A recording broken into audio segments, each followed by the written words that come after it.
about the common mwananchi, these things that we have said that affects the common mwananchi directly, like the people who lost their lives, like the families who are affected, are they going to be compensated? Apparently, the president really wants photos of people, of these civilian policemen who are shooting people in town. He's not even aware that he had a policeman who are shooting people in town who are putting on civilian. About the Githurai the Rongai shootings. He's not even aware of the numbers. So what kind of president are we dealing with? That is the kind of question I'm busy asking myself.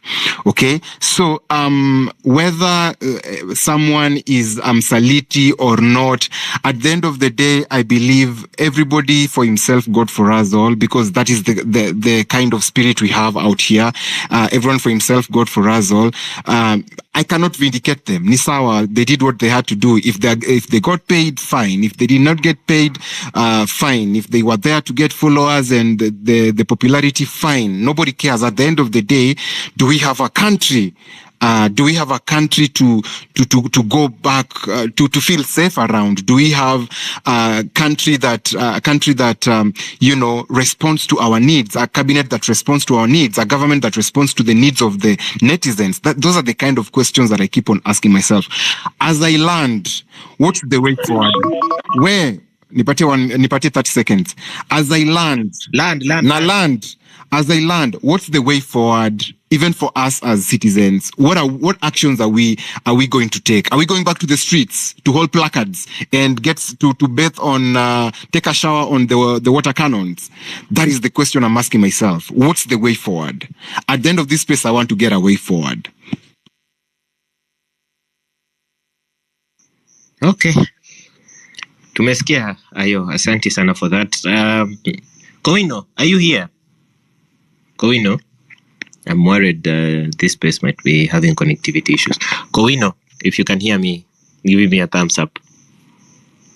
Okay. Afro, are you at least here with me? Kowino on bundles. Okay, sawa. Let's proceed. And I wanted to hear from this lady called Winnie, and I don't know why she keeps dropping. She was here after Ayo. Who was after Ayo? I want to finish this batch of speakers, and then I admit a new batch of speakers so that we keep this. Sandra Ochola, are you able to hear me? Sandra Ochola? Ochola Sandra basi, if Sandra Ochola doesn't work. Okay. Engineer Kamau? Yes, I'm here. Hello? Okay. Dakika tatu muhimu. Okay, sir. Give us your wisdom. Okay, my wisdom is that I'll talk about some very unpopular opinion.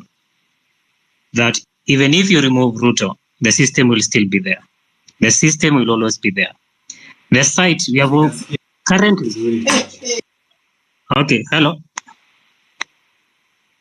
We can hear you. Go ahead. Okay, the system will always be there. So you find that today you remove Ruto, tomorrow you bring somebody like me, like Kamau. The system will always be there.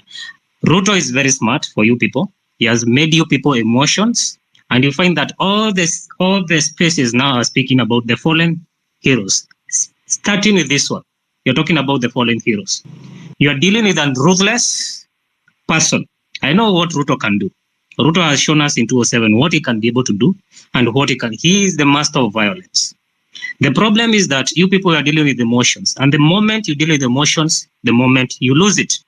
And we have started dealing with emotions. So here, that is the first thing. The second thing is that the system doesn't work. You're saying, I was in another space. People are speaking about reconstitution of the IBC. Yes, you have reconstituted the IBC. But you normally says, who pays the pipers calls the tune. So Ruto will be able to reconstitute that IBC on how he will be able to win on 2027. That's the first thing. So how do we make the system work? First thing I can see here in this space, we have a lot of lawyers. Come with Gen Z manifesto. What do we demand? I can give an example. Like one of the examples is that Article 79A, where it normally say corruption and theft of public resources. should be changed, whereby you find that the President Ruto came in, all the people who had graft and walikuwa wameiba kwa ile nini nyingine walikuja pia wakaiba wakapardoniwa. That should be removed. Corruption of debt cases must be tried within 30 days. Something like that. Article 73, deal with Article 73, leadership and integrity. When the system starts working, things start working. You are doing the things the wrong way. This must be the best. Keep the momentum coming, because you find that you must have a manifesto, you must have some legal binding, you have something. Build something, because you have seen how Ruto is dealing with you. You started with the demonstration. He has dealt with it ruthlessly, and he has shown you he has no mercy. Even he is not thinking about the families who are lost or anything. He doesn't care. And that's the problem that we are facing, and everything you're facing at the end of the day. So that is the approach people should take. I'm not going to take, and I'm not going to talk a lot. I'm only going to say that. Take the right approach. Take the right approach, full stop. And be also ruthless, just as him, and let us also be ruthless and be the same way and emotionless. Don't listen, don't compromise. Thank you. Asante sana, engineer. I've kept people like Acheng waiting. Acheng, can you hear me? I want to hear from you. If Acheng can't, Yvonne Acheng. Okay, Jojo Shokali. Jojo, can you hear me? Okay, we move swiftly. Jojo, I see you have unmuted yourself. Oh, yes, I can hear you. I'm using a new device. Tuliambiwa tuko na iPhone. Go ahead. Yeah, you know. I want to finish this match. You know, when I was in Nyeri, I had an iPhone and a Samsung S20, and I was coming from the club just before I moved back to America, and I got like 7 goons, man. They came and glammed me by the legs, by the arms, phones gone, money gone. So these are some of the things we are trying to fix. How are you doing today? We are good. You only have 3 minutes, so please pass your points so that I can give the next speaker. My point is Gen Z 10 commandments. I want us to be clear on what we want.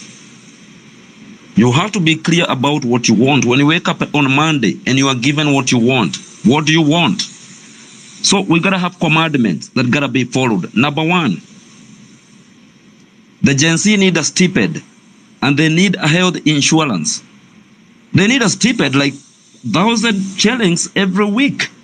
For example, let's fight for something that will actually come back to us. It need to be number 1. Number 2, fuck English. I can see the colonization in your mind. We cannot keep using a foreign language. We're here trying to respect ourselves.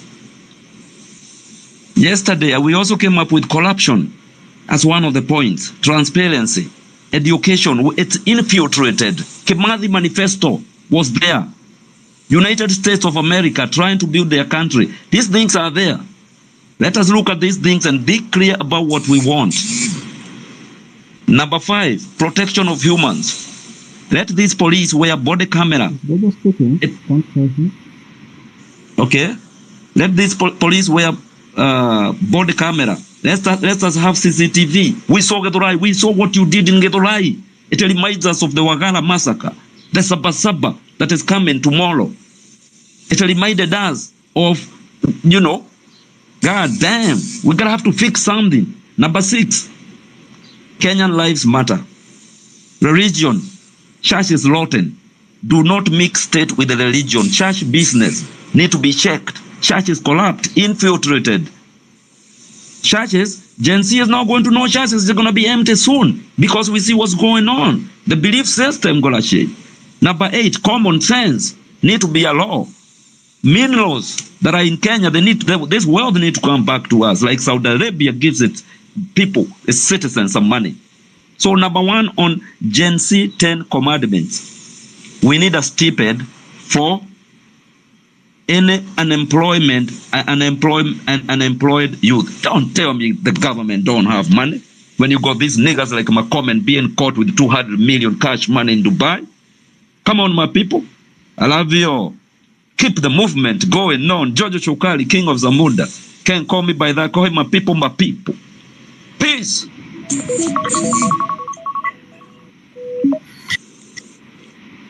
Asante sana Jojo. Next is I want to hear from Rosemary, and then we continue. 3 more speakers before we bring in Freedom to co-host. Rosemary, thank you so much, and thank you, Afrocentric. The other day, I know I've been on these Twitter Spaces for long.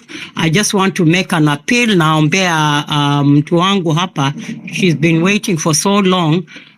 Pia naye anataka kuzungumza, anaitwa Mary Washira. She's in Seattle, she's a leader, and she's been doing this for a long time, supporting all of us.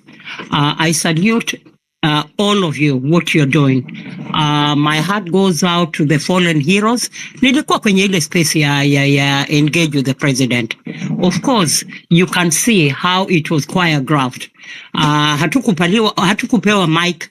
There were only a few people. In fact, kuna mzee mmoja hapa ambaye alidominate for the longest time. You know, na president, mic yake, it kept dropping. I think all these were just gymnastics.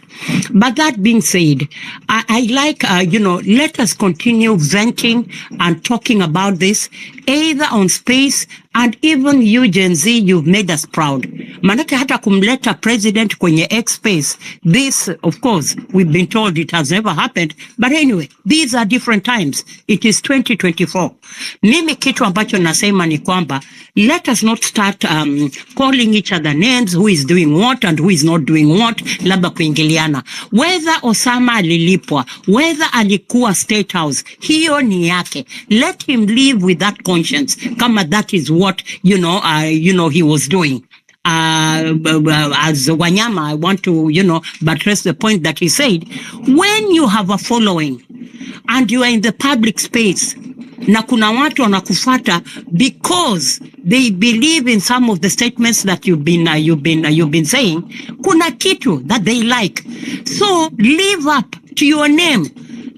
Watu tuliingia hiyo rap yake, space yake one time ilikuwa imejaa.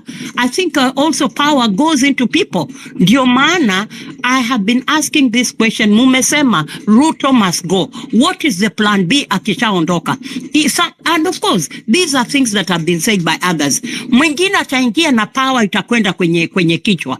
I had some of those questions that were being asked. Honestly, I was really embarrassed on behalf of the people who are asking the questions to the president.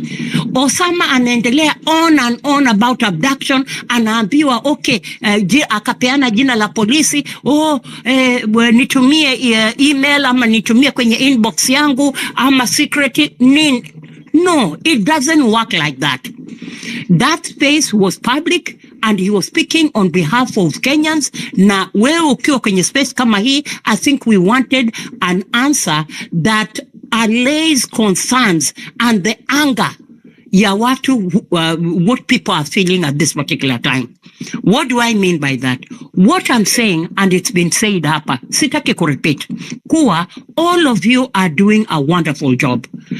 Certain things need to be done. Hawa watu ambao mnafuata wako na million of followers na nini, just drop them if you don't believe in what they are doing. Niliona we were all, hata including wewe Afrocentric na senikate, manake unajua, I know this is a point that is so to me. Kwenye ile space ya Miguna Luo Nation nilikuja nikakatwa mic. I was speaking to myself. I think I like the way you guys are doing it. Unapiga kakengele kidogo, and I know that I must land. And I'll land very, very soon because I've been on these spaces and I've been waiting for a long time. Msichoke, tuendelee vivyo hivyo.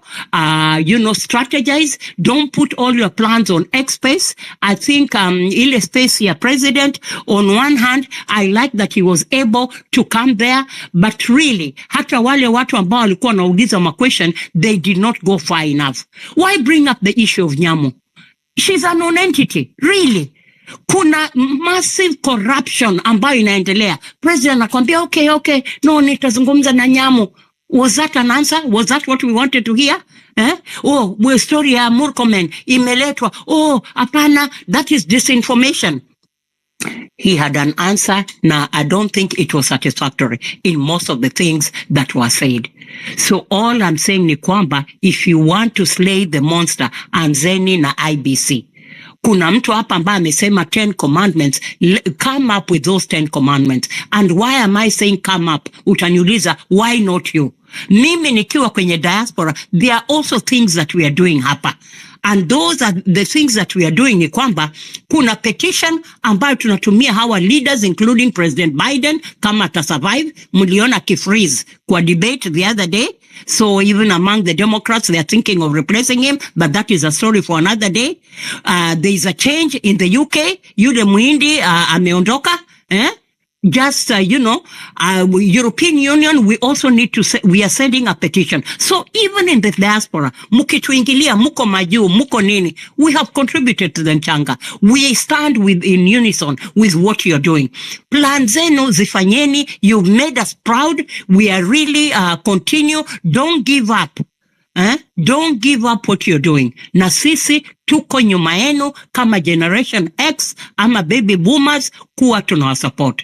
Thank you. Na Afrocentric nilikwambia, na I'm following you, na you are not following me, I'm going to unfollow you. Manake tukiwa hapa, at one time tulikuwa almost 11,000. Sahizi tumefika kidogo, it doesn't matter. Let us follow each other. Hawa viongozi ambao hamtaki, Wanyama amesema hapo. We follow you because we like what you stand for. Some of these leaders, munawapatia million of followers kufanya nini? Walipo na YouTube, ama walipo na Elon Musk. Drop them. Thank you.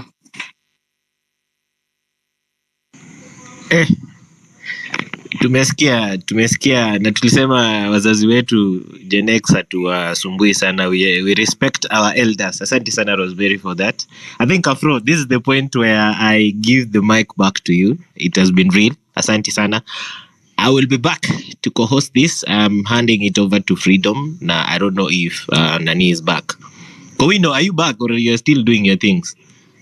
Pole Kowino kuingilia. I just wanted to salute the young lady with Freedom. I love the way she was. I am just pointing her out, but it is not her alone. It is the movement. Yani kuna kakitu kamewashika, munakwenda kule mbele. Yani manake mimi kama auntie wenu, ama mama, I am just feeling very, very proud. Na msione kuwa sisi hatufanyi kitu. Thank you, Kowino.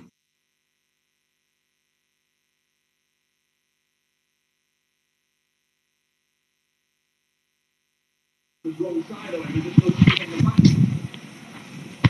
Sliding and win the ball, that's one thing, but it's been a clear push in the back, clear foul.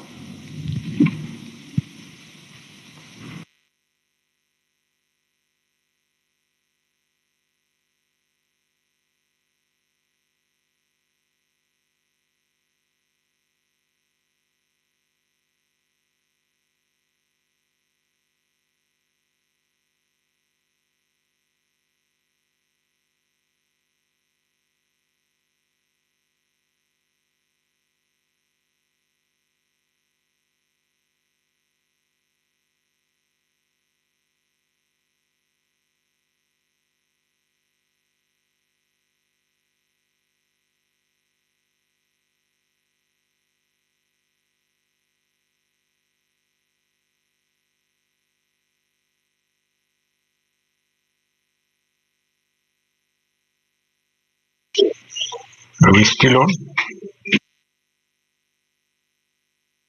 Hello, hi guys. Yes, you are on.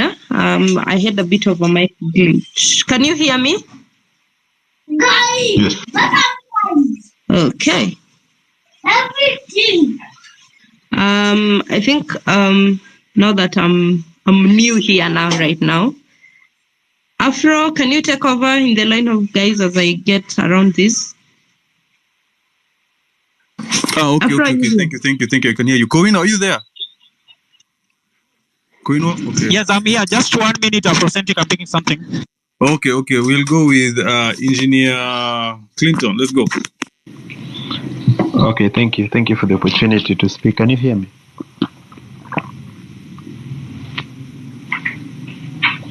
Hello, can you hear me? Yes, we can.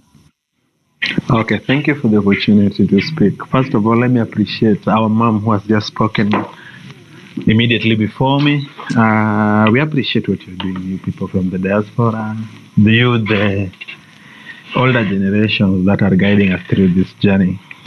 Coming back to why I requested for the mic, I just want to let everyone know, like, no matter what, everybody has a price. So even you, these guys who are castigating, are lamenting, are mad about what's going on, every human being, even the Pope, sad to say I'm as a Catholic, everybody has a price. So it's Osama's time. But one thing, let's forgive but not forget. Let's just forgive him for he didn't know what he's doing. But let's not forget. So for we'll be losing the focus of our journey all through.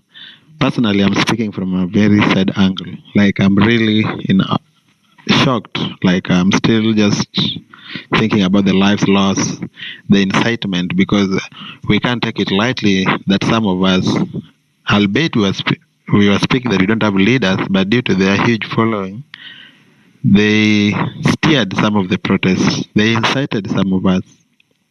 Some people went to the streets, lives were lost, property lost, and blah, blah, blah. Now, somebody going behind everyone. There's a dozer which is coming up. I know somebody who is working on it right now. And when the dozer is out, you people will realize that even Osama is not the real enemy. The enemy is bigger than you, everyone is thinking. The dozer will be out. There's nothing which is done behind the curtains that won't come out finally. So everybody here, the people who have prizes, let's not forget what they've done to us in this journey. And always when we get an opportunity, let's remind them. We can remind them by whipping them, sometimes giving them some few strokes so that they remember that there were lives lost. Sometimes we can sabotage them. Personally, sabotage for me will work. Like I don't inflict pain, I'll just sabotage. These are people who depend on everyone here for business and what they do. So as the youth of this country, let's not trust what the president says. He has held a 3 to 4 hour space, taking people around, no answers. The people who are there were all predetermined with issues they were going to say, the way the president was going to ask them.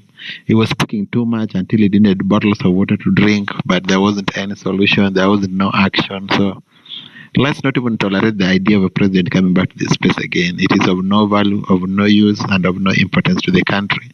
That was 3 hours wasted. Maybe whatever he saved us is billions they would have looted during that period of time. So we can count on our billions that we saved, because these people, every minute they have, they're using it to steal from us. So as everybody else, I'm disappointed in some of us, but there's nothing we can do. So I've just said everybody has a price. So don't talk too much, do the right thing, and let's also be guided by principles. I believe if you are principled enough, you should be able to know what's right and what's wrong. It's painful watching the news 7 p.m. prime time, seeing how parents are bereaved, families have lost friends, relatives, brothers, sisters, mothers, wherever they are, cousins, uncles. So I'll leave it at that point. I'm just saying, I'm reminding all of you, everybody has a prize. Regardless of the stage and the society, everybody has a prize. So no matter what, do not forget what they've done to the journey, because due to their following, due to their words, people lost their... Okay, thank you. I'll drop down.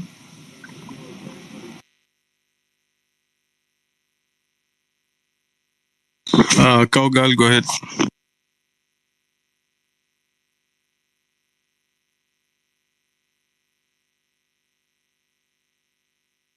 Cowgirl, can you hear us? All right, Mandela, take over. Yes, I can hear you. Am I audible? Yes, go ahead. 2 to 3 minutes. Okay. First of all, I would like to say rest in peace to those who left us. It's only God who is going to pay them, because personally, I know 3 people. At least I know 3 people from the demonstration and the protest. That is Eric and Brian and David Cheke. Those guys, I know them in person. And that was really, really, it was good on my side. For me,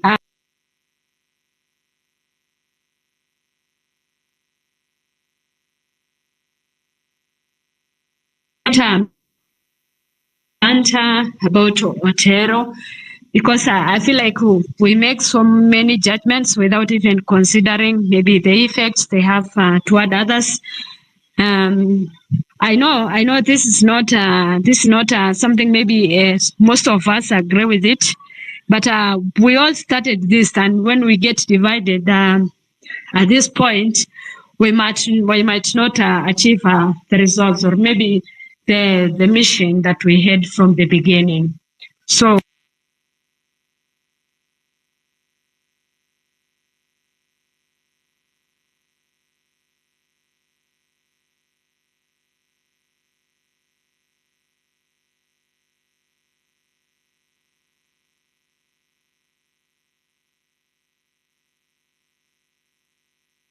Hey guys, can you hear Cowgirl?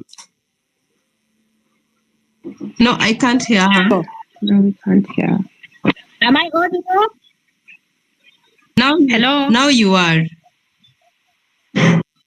So for me, I was saying, I don't know where you lost me, but I was saying, I would like maybe to urge our fellow youth that we keep pushing our agendas without maybe division or starting the banda from at this point, because if we go as one, 2 are better than 1, and if we start division at this moment, I think we will lose track. And by the time, maybe in the next in the next few months or years, we will not be anywhere maybe to have a discussion or even to maybe table our agenda. So at this point, maybe we can try to strategize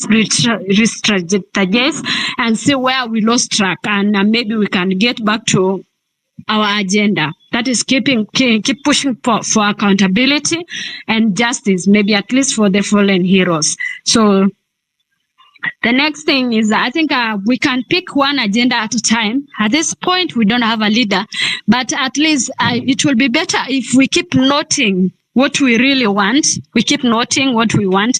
Like when we say we don't want CS cars, I mean the cars position. We can focus on that until we finish that. If we say we want the office of the Prime Minister crap, we focus on that until it is done. If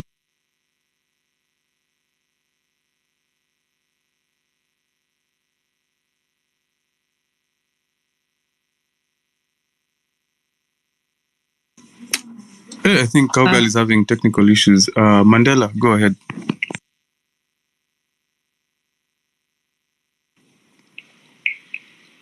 Thank you, Afrocentric. Can you hear me? Yes, I can. Yes. All right. Good evening, fellow colleagues in this fight.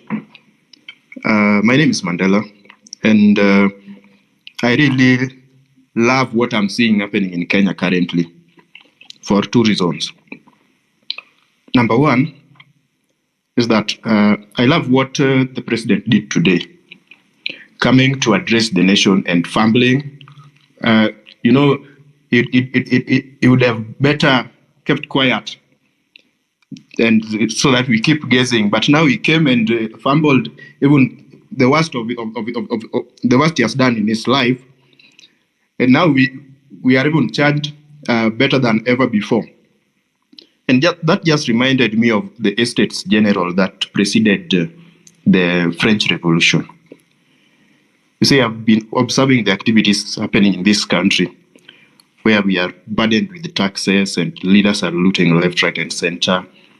And then there's now this today I saw it as an Estates General, which has never happened before. And you saw Larry Madowo actually highlighted that Ruto is the first president to ever engage his constituents in an X space. And Estates General was an emergency, and it was a harbinger for anarchy, which makes me worry that are we headed towards a revolution, or am I the only person who can see it coming right into our faces? We can change this country. One, through a revolution, like the French Revolution. I know after today's Estates General, we saw that the king, or rather the president, is out of control. He's unable to control the looting spree that his ministers are on, and is just out of touch with everything happening in this country. You see the amount of lies, whether they are lies or just misguided opinions, they are of the magnitude that can annoy even a little child. So I would like us to move forward with this revolution, and I like what you guys are doing, the likes of Afrocentric, hosting these spaces where we can engage. I'd like us to proceed with this revolution, and what my thoughts are is that we should proceed with this sensitization until 2027. Then now 2027, we change this country on the ballot. Because if we proceed with a revolution, one of the speakers who spoke before me spoke very well, but suggested that we should be ruthless, which I would like to disagree with a little. I think the problem we are in currently as a country has been created by ruthless people who had to take power by hook or crook. So for us to change this country as young people, we need to go the peaceful way. Let us strategize until 2027 and now change the leadership of this country completely. And the only challenge that we face at the ballot is that most young people with brilliant ideas also come with very lean pockets. They probably don't have that much money to make it pompous and very colorful, but those ideas are the ideas that can change this country. We saw in the 2022 general election, we had one of the youngest presidential aspirant was Pigeon Odimwengu. This young man has very brilliant ideas, but the only challenge is that the young people coming to the stage are contending against the older generation of people who are out of touch with their constituents, and whose only claim to fame is that they have looted millions of shillings and they are willing to buy their way into these seats so that they can loot even more. I think moving to 2027, let us go and embrace the younger aspirants. And something has just told me to mention that in 2022 general election, I was one of the youngest aspirants for the gubernatorial position. I was aspiring to vie in Kisumu. But we faced the same challenges from the older generation of leaders. And the only reason is that they come with looted cash, because they have looted our cash. They come to bribe us to vote for them, and then they loot again after we have voted for them. So my urge for us as we move to 2027 is that as many of us as possible should vie for these positions to be elected. Because as youths, our participation in elective politics is not just limited to voting, but the Constitution allows us also to vie. Let us go and vie for these positions. Then at the same time, let us embrace the youthful aspirants in 2027. But for now, let us keep this fire burning, because the president has not given us any good reason why we should step down, why we should keep this, why we should not proceed with the revolution. And if we have to go the French way, then so be it. But Kenya has to change, and the people to change it is ourselves, the young people. Thank you very much. Thank you. Thank you for your submissions. Guys, I think the next speaker, I'm not sure that was lined up. Afrocentric, thanks again. Guys, there is one thing I would say before I give the next speaker. We have 7-7, Saba Saba on Sunday. Okay? These sideshows and sidelines, we should not even worry about them. We're giving these people legitimacy. Talking about whoever hosted the Zakayo today.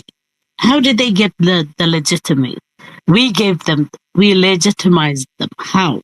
Many of you would say how? Because when wamesema, oh, fulani ameabductiwa, and then what happened? We all rallied behind that because Kenyans have big heart. They have big heart. They elevate each other's voices. What happened? We elevated their voices. Voila, they're back in the action. And what happened today? It's history. We don't need to dwell on that. Because the more we dwell on what happened, who is paid, who is not paid, we are defeated. The conversation should be about Sunday, 7-7. That's the message we want to drive home. We don't want to discuss what is going to happen in 2027. No, we're talking about here and now. Today, on Sunday, what is going to happen? Is Kenya going to come out in the millions? Threats will always be there. We can see what the state have done. They've come out, they've trying to pull the rug under our feet. Are we going to allow them? Are we going to just kneel down and say we surrender? Or are we going to continue and march? We're going to continue and do what we need to do. Fix this country for the better. For it to deliver for everybody else. That is the momentum we need. But if we keep dwelling on who got sold out, we're not going to get anywhere. We're the ones, same very people, we are the ones who gave them legitimacy. Fulani ameabductiwa, we cried. And this was the plan all along. After that, we're the ones who gave them voice. And now what happened? Wamemchukua, oh, he was bought. No, he was among them all along. Everybody that you see was among the deep state all along. But they played us. How long are we going to be played? We've seen MPs coming out and, oh, I was asleep when I said yes. Oh, I've just realized kuna pesa fulani in my card. All this is gimmicks, the gimmicks of the state. Did anybody benefit from that space today? People coming here saying President Ruto, he said this and he was lying. Why are you still calling him president? Why? We need to really, really focus on where we are heading. 7-7 on Sunday. The fallen heroes. We had no respect for the guy who was being buried today. What is his family going to feel? The same people who was crying for him are the same people who hosting the very hand that killed him. Guys, I am really, really boiling. My blood is boiling. I love Kenyans. Kenyans have big heart. But sometimes we have to think with our brain as well, not only our heart.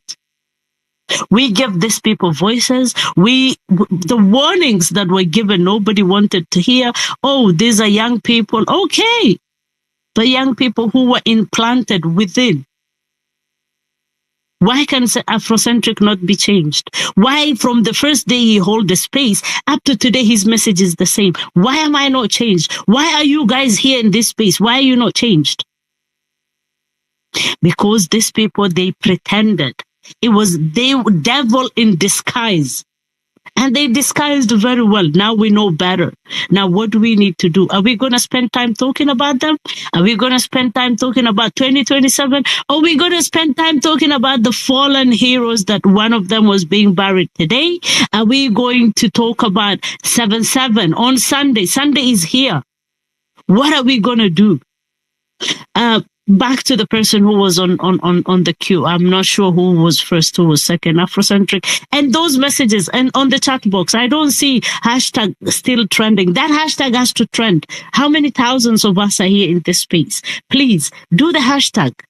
Do the hashtag Ruto must go. There is a tweet I've put out there with his message saying nobody should host him. Retweet. Don't only like that message. Retweet. Let it go viral. Everybody who's following him will unfollow. But that's not our fight. Our fight is Sunday to Tafanya Nini. Are we going to have a Sunday, a Saba movement like that has never been seen before? Concentrate on that. Back to you, Afrocentric and Freedom. Hello, thank you, Hannah. Kindly, if you have been on the mic before, like you have spoken, kindly drop, considering I can't tell who was where and when.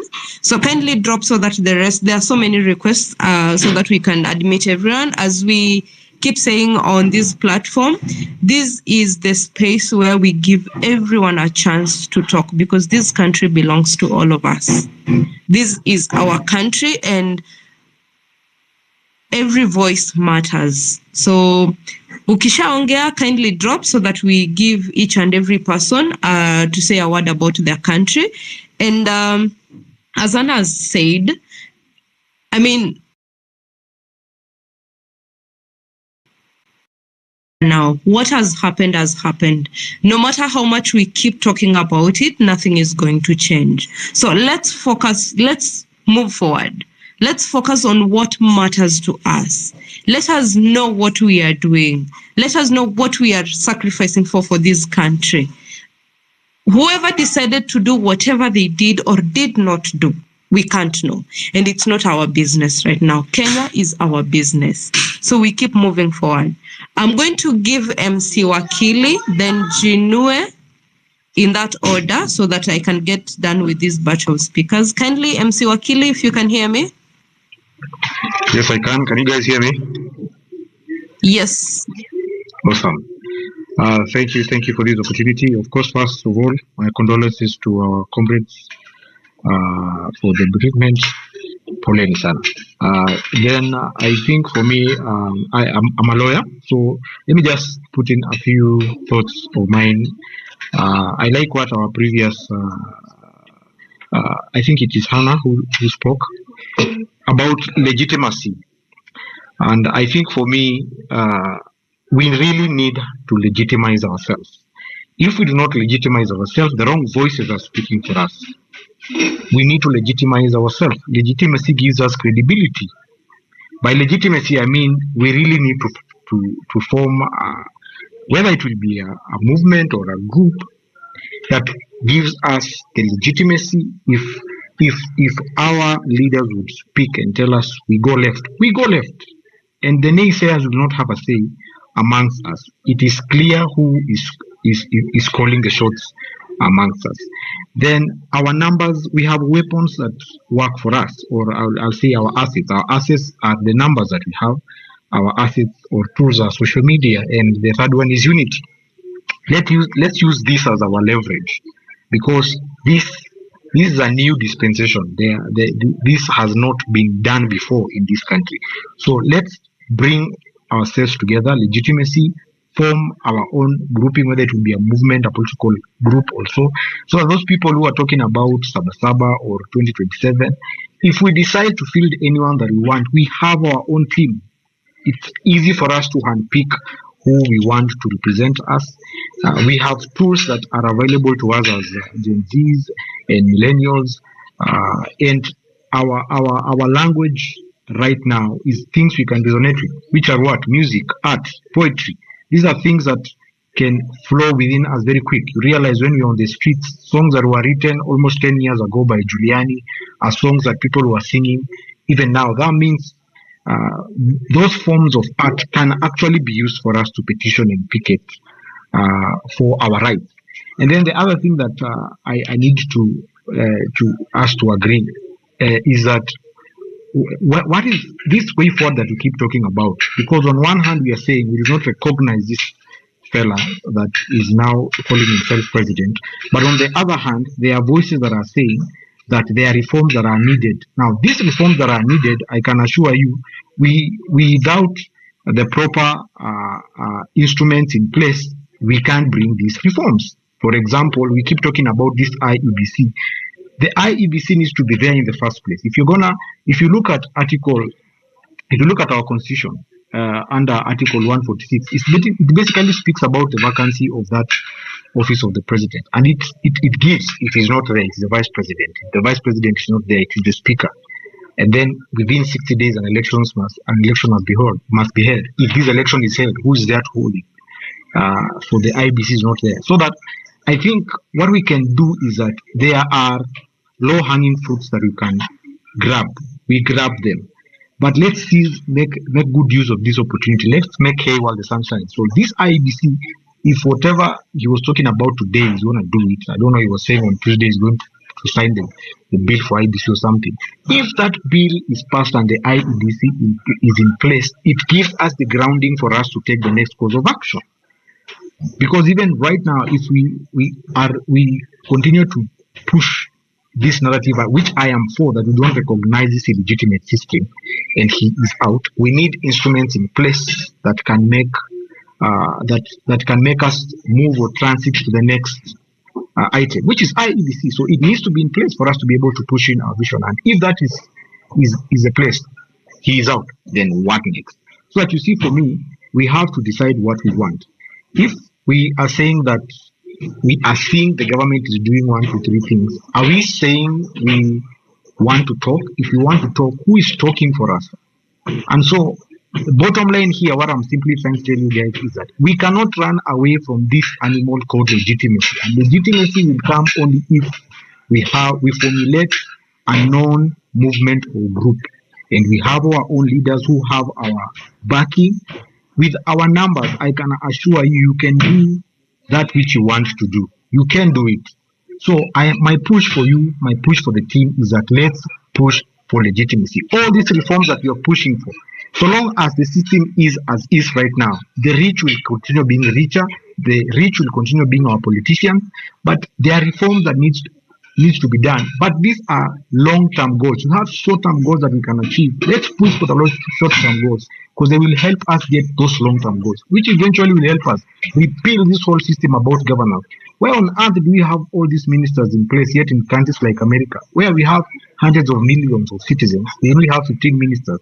But here we have so many cabinet ministers. We have governors. For what? 47 governors. For what? These are things that, of course, all of us want repealed and done away with. But these are things in the Constitution, and there are processes for us to amend the Constitution. So, as much as, yes, you're pushing for these reforms, and we have to be realistic about what is achievable in the long term, what is achievable in the short term. We go for the short term, achieve them. They are the hurdles that will help us and pave way for us to achieve the long term goals. So that is what I want to say. But I am in support, and I am really honored by the Gen Zs. You guys have done a fantastic job. You brought the president to space. It's just amazing living in such a time. I am so happy with what you guys are doing. Thank you.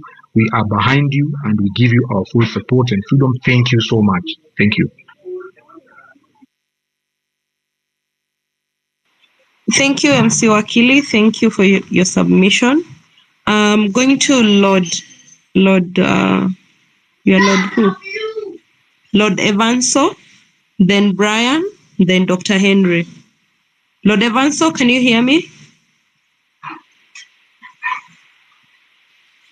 Lord Evanso, Your Highness, can you hear me? Yeah, sure, I can hear you. Can you hear me? Yes. Okay. About just a little maybe about what happened today with Osama. Going back to, I think I can pick this up from the day of when we were to occupy the State House, the day after. Looking back at those tweets, I feel that at that point, most people were somehow compromised, because some of them were saying that they have received some calls from numerous people, and now they're just feeling that we should not go and occupy State House as had been planned. So I feel during that period, we had already lost track. As much as we are saying that we are leaderless, tribeless, and all that, but you realize there are few people here. There are around, if I can count, about 12 people who have a huge following. That means they can control the narrative. No matter what idea you come up with, or no matter what you put outside there, what they say matter a lot, because it reaches so many people, and these people are in a position to, when they post something, it reaches a number of people, a huge number of people, and that can completely change the narrative. So as much as we are, we're moving forward without anyone, commanding the Gen Zs, but you have this number of people, and looking closely, these are people who they know each other, they communicate. So if they want anything to happen, they easily just communicate in the background, then push what they want to move ahead. So I think that's a challenge that we need to figure out or be creative about on how we can solve it. Because we are, with my maybe 2,000 followers, I cannot command a lot. All right, going forward now on the on future plan. Okay, now the best bet that maybe you have right now is the constitution of IEBC. From there, that's when we can at least have a track of what we can do next. Maybe if it's calling back the MPs, or maybe twisting the arm of the president to fire the cabinet, because literally, looking at the cabinet, I've never seen anything like this. The people in this government, especially the cabinet secretaries, are people whom we cannot count on. The president looks like a very smart person. He looks very smart until he opens his mouth. And if you're not keen, you can trust him. You can trust him. You can feel that he's saying something. But if you're keen again, he's really going round and round the same thing, round and round the same thing. Today he was asked about jobs. What did he say? Ametokea kazi ya mjengo pale. With that finance, with the housing plan that he has. And the same thing housing plan is cutting down on our salaries, 1.5% of our salaries every single month. So I don't know what's the plan with him with this housing plan, because he keeps on going around it. Another thing he brings up when he asks about jobs is the hub that I don't know he has they've put up, I don't know where, and nobody can even account for that. Last time I checked, it's being said that hub is just there and it's not doing much for the people. Another thing he's saying is about the jobs that are in I don't know where, Germany, Dubai, or wherever. He's just exporting. He's like he wants to depopulate this country. How can you promise? How can you promise a third of a country jobs outside? Because a third of these countries are youth. How do you promise a third of a country jobs outside the country? What are you trying to do? It's like he's trying to depopulate this country. Another thing on the same on the president, I feel like let's conclude. We have a lot of requests, and guys, if we can keep it to 3 minutes, please. Freedom, if you can set the clock to 3 minutes, and then we move on to the next speaker. Sorry, Lord Endele. Okay. Conclude. Okay, just to conclude, I think we should look at a way forward. What are we doing next? We should not dwell much on the betrayal of Osama. He's just one single person. We have so many people here. We can just ignore him. The more you call him, the more you make him, you give him publicity. And positive or negative publicity is good for him, because you're already, you're just making him famous and, all that. So I think that's my take. We should look for a concrete way forward. We should not dwell on one person who has descended. We should have a forward plan. That's my take. Thank you.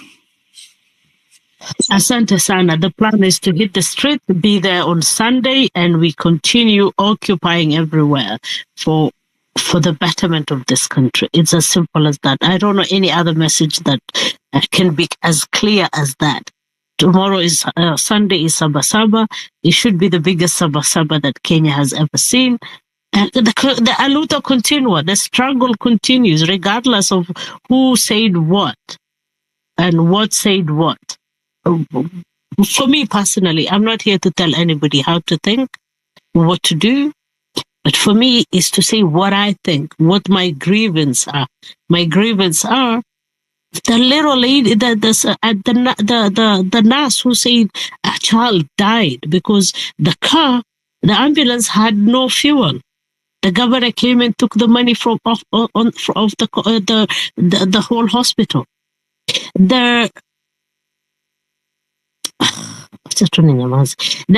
little girl died because your hospital had a facility. In order to take her to another hospital, the workers there in the hospital had to changa pesa petrol. By the time that little life was taken to the other hospital, guess what? She's dead. That is my problem. My problem is the person in the village that does not have the mother that somebody has to put his mom on a boda because hakuna barabara inafika kwake. In order to take her to hospital, wamweke kwa pikipiki, an old lady who's sick, put her in pikipiki. Think of you putting your mom in a pikipiki in order for her umpeleke upate matatu, not gari, upate mahali, ufike mahali kuna matatu. After that, aweze kupelekwa hospitali, of which you don't know kama hiyo daktari atakuwa hapo, you don't know kama dawa matibabu hiyo hospitali iko karibu yenu iko dawa. That is my problem. My problem is Gen Zs, they're crying for no jobs. Wamemaliza shule. Wanaambiwa, you guys are the problem. You've taken, mumefanya degrees ambayo haina akili. They're told to blame themselves, not blame the system.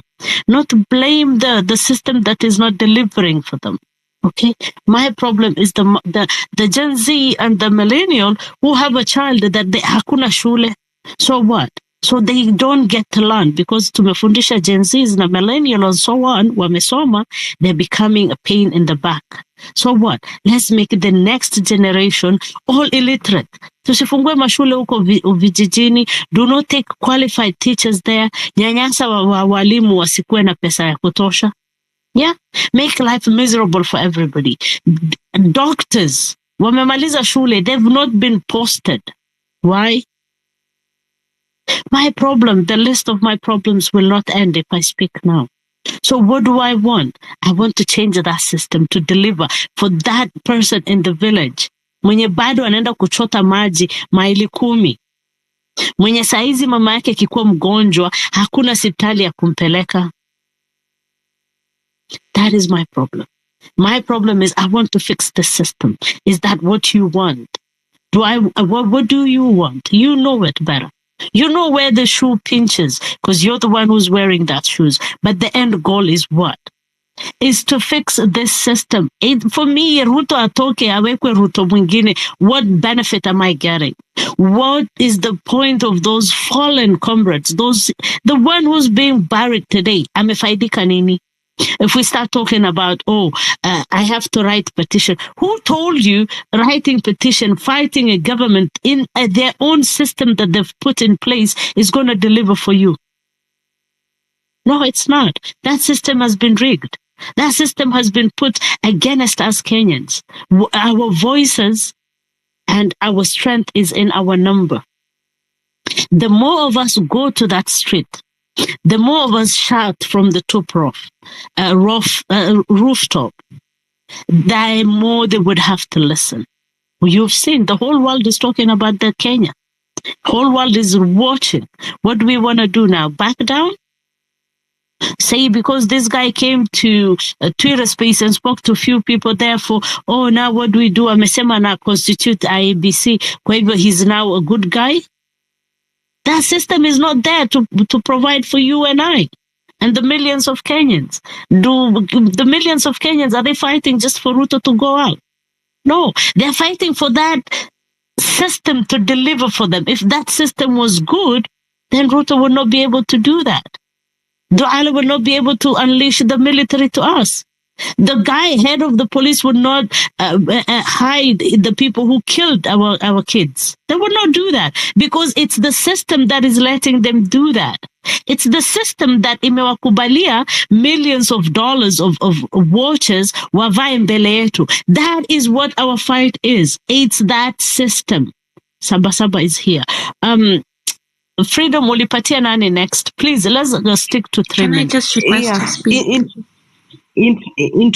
Interestingly, I was the one who spoke about the child who died because there was no fuel to take that child to MTRH. And if anyone works in the county referral of Kapenguria, that is in West Pokot, you'll bear me witness that these cases, I don't know about now because I moved from there, but I experienced those cases, and that is my main reason for being here.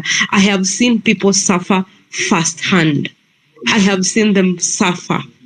And that cannot continue as we watch. We rather die trying to make it right for those children that are coming after us.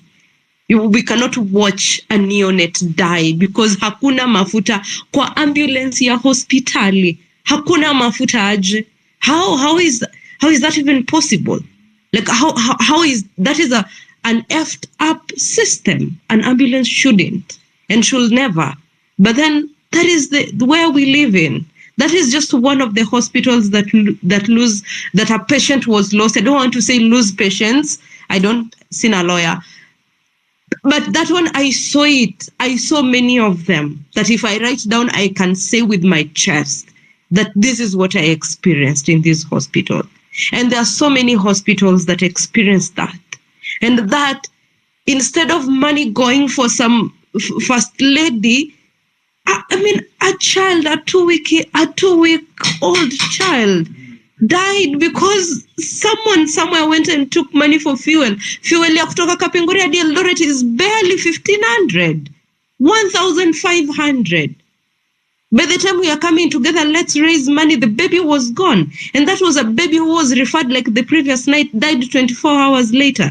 24 hours, there is no fuel in the ambulance. That was so bad. Anyway, mashida ni mingi. That is one of the main reasons why I will, even if I'm offered money, I won't change. Let's go to Brian and then Dr. Henry. Brian? Asante sana. 3 minutes, please. Thank you. I've been listening. Daktari, one second, Brian. Mwana Jose, I can see your message, but I cannot see your request. Tafadhali, request the mic so I can send it to you. Thank you. Okay. Asante sana. I've been listening carefully. And first of all, I want just to pass my condolences to our fallen heroes.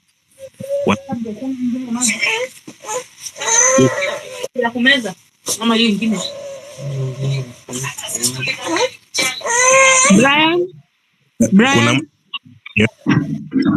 Okay, let me mute then. Okay, Brian, please go. Yeah, nilikuwa nasema kwanza, I want to pass my condolences to our fallen heroes. There's something that we Africans should know, that one man's hero is another man's terrorist. So this regime considers us all terrorists, and we should know that we are doing the right thing, because when your oppressor considers you a terrorist, know you are fighting the right battle. So I don't want to refer to Ruto as a president. Huyo Zakayo ni colonizer. He has been doing things that show that he is a colonizer. He sent our police officers to Haiti. Na tunamwona tu. Wazungu wamemconvince ati kwenda kucolonize watu wa Haiti is right. Tumenyamazia hiyo. He was taught well by President Moi. Nyayo alimfundisha vizuri kukua mnyama, and tumekubali hiyo. Tumekuwa tukimjua tangu 1992. I think I'm old enough, and I've heard a lot of stories. But there's one thing that we need to learn. We need to learn from our freedom fighters who fought for our independence. There are lessons that we missed, and we should apply them right now. Huyu Ruto na serikali yake wameamua kutunyanyasa kwa sababu they want that 1% ndio wa thrive, yet sisi tuko wengi hapa chini. Kwanza mimi najiongelelea, mimi nimesoma, niko na degree nyingi kabisa, niko hapa Eldoret, niko na degree nyingi, and they are not helping me as much as I wish they could. So this thing tunafaa kuskuma, not just for us, tunafaa kuiskuma because of the future generations, wale wenye watakuja 100 years from now, wajue ati during the year 2024 kuna watu walisimama na sauti zao zikasikika, ndio tukue na freedoms zenye tunataka. This guy is a fucking colonizer, and we should call him for what he is. Hakuna cha kureshuffle ati cabinet. All those guys are crooked. Na kuna watu wenye watatoa pesa ndio wapewe tena hizo ministries. Hawa watu tukimaliza kuwatoa hapa, hakuna cha ati kungoja mpaka 2027. Tukifaulu kuwatoa hapa, let us reconsider our constitution, because these people have washed down our constitution since the year 2013. I'm not saying that Uhuru Kenyatta was an angel, but huyu Ruto is the worst. He's the worst president we've ever had, because he's dealing with people who wameenda shuleni na bado wanawatreat kama takataka. Huko nje mali unasikia watu Brian Land 30 seconds. Wale watu wanaenda ugaibuni. We all have relatives who've gone abroad. They are not enjoying out there. They are really suffering. Tunataka tufanye Kenya ikuwe mali sisi wenyewe tunaweza jivunia na tunaweza fanya kazi zetu hapa Kenya. Ndio at least tuko na ownership of our own country. Thank you. Thank you so much, Brad. Thank you. Dr. Henry, there are people here who have stayed for long on the speaker panel. I want to clear out that batch before I add those who have requested. I see your request, but just give me a minute.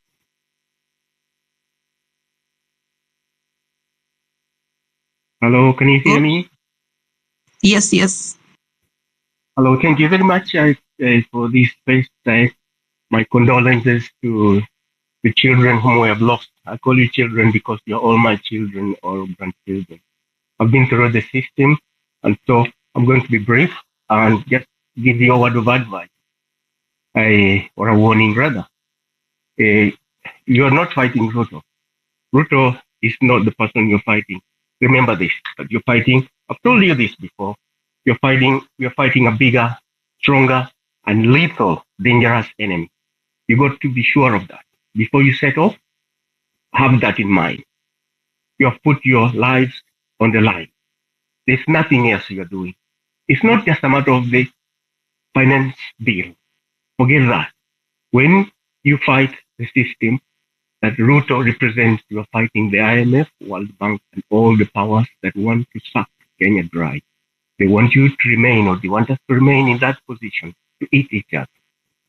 So if Ruto invites you for a talk, you go there at your own peril. If you want to wait up to 2027, do that at your own peril. Right now, you are in the driving seat, but just for a time, because these guys are not stupid. They're working. That's why they're sending out messages. They want to know who is more powerful than the other. Then they'll start visiting you at night, giving you things that are temptations. If they don't work, you know what is next.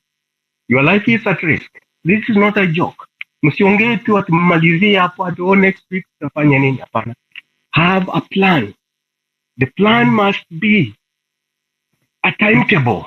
You give him time, saying by end of month or end of week, the first thing is the constitution of the IEBC.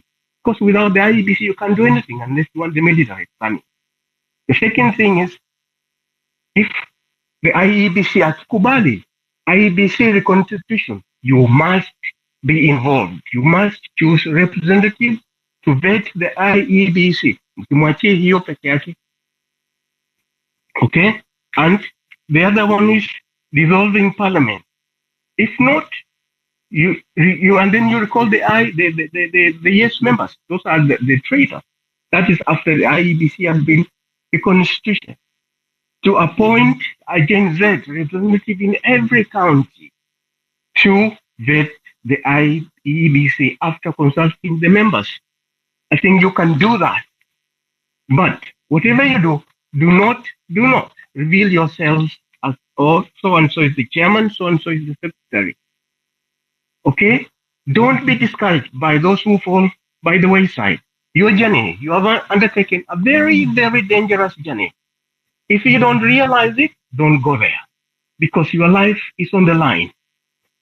Do not be discouraged or dissuaded by those who will be tempted, who fall by the wayside. Hata msikae mkuongea fulani or tulijua he was a traitor. You don't have time for that. You are dealing with a very strong enemy. I won't tire repeating this. Mjue, the whole world is watching you. You might just be seeing the TV and whatever, but the whole world is watching. The financial world. That's what you're fighting against. And you want to topple it? They have said clearly, whoever wants to bring Africa out of poverty, tutamuondoa. And they have done it. From Gaddafi, Lumumba, Sankara. As somebody told me he has counted 60. Some of them I don't know. So remember that. Okay, you are our children. I feel it for you. The last thing I will tell you is poverty has been with us. There was a guy called Ochuka. I was with him in the Air Force. I was transported from Kamiti to Naivasha at night with Ochuka in the Land Rover chained together. We looked at the roads. Were fantastic. And I told Ochuka, oh, the roads here are better than in Tanzania because we had been in Tanzania for a year. And Ochuka told me, Wafulas, here, Ibarabara, your mother and my mother cannot use it. Now, this reminds me of this child who died when she was being taken to Kapenguria Referral Hospital. I am so sad that it is happening now in Kenya. Thank you, and God bless you guys. Remember, we're fighting here as well. We've contacted the ICC, and we are sending messages to all the world leaders not to let Kenyan youth down. Thank you. Thank you, Dr. Henry. Thank you so much. Mebs, you're up. Mebs. Mebs. Hi. Yeah. Okay. Hi. Hi. Yeah. I just wanted to know if there were people before me. That's why I wondered if I'm the one supposed to go. But can you guys hear me? Yes, we can. Okay. So thank you. Thank you, Afrocentric. Thank you, Hannah and Freedom Fighter. Wow, what a somber day. Actually, no, it's not. What a good day to stay on course. What another day to fight. Remember, each betrayal begins with trust. We entrust people in the offices. We trust people with a large following because they seem to have the voice behind the cause. And that's why when one of us gets bought or sells their soul, it pains. And then we have these trust issues coming up and all that. But remember, I said this yesterday in another space. Each and every one of us has a price. Each and every one of us has a reason why we are doing this. Some of us who have been abroad, who live abroad, and we have Kenya as our motherland and fatherland. We do this because of the black tax. Because right now, I educate 5 girls not from Nairobi, where I grew up, but 4 of them, I don't know them. I have no relation with them. And 3 of them get CDF from their MPs. The CDF is just 5,000. So the rest I have to cater for.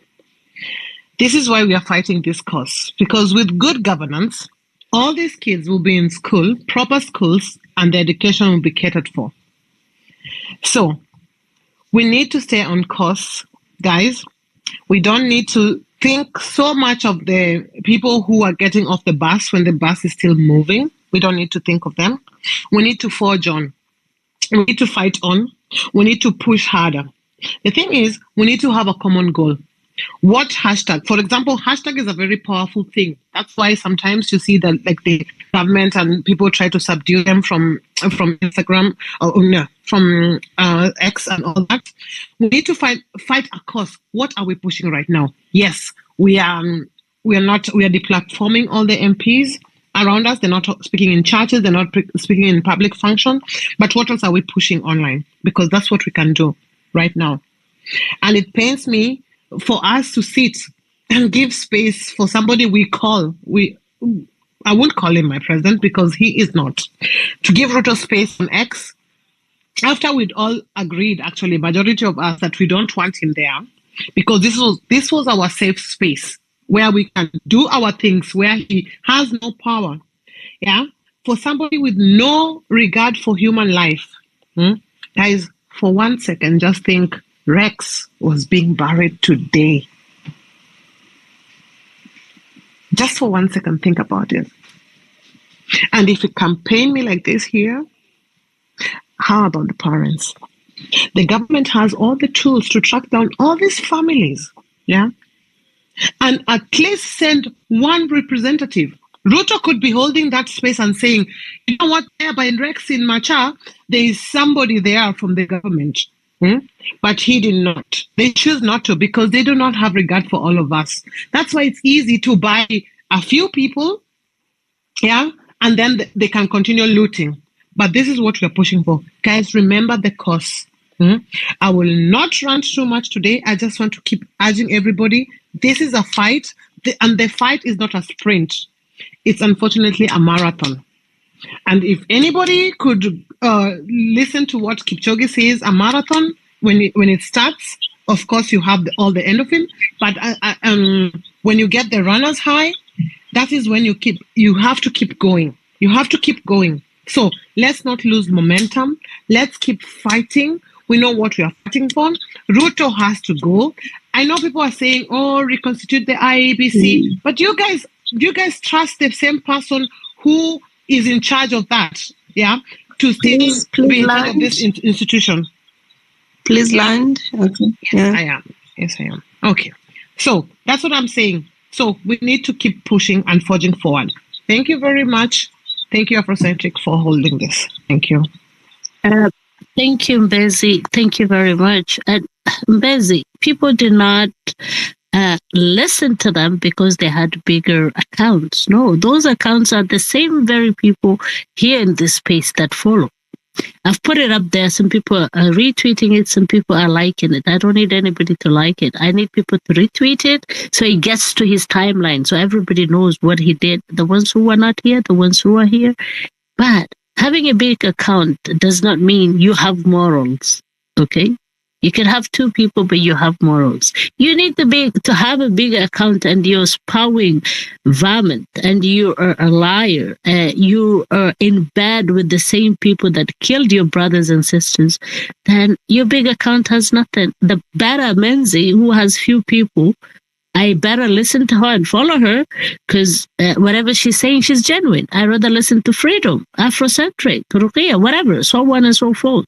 A big account do not mean shit. It's you Kenyans that gave him that account. It's us that gave him that voice. And all along he was in bed with them, pretended wameshikwa, others come out of the woodworks. Oh, he's been abducted. No, do not give this guy a space. So yada, yada, yada, yada.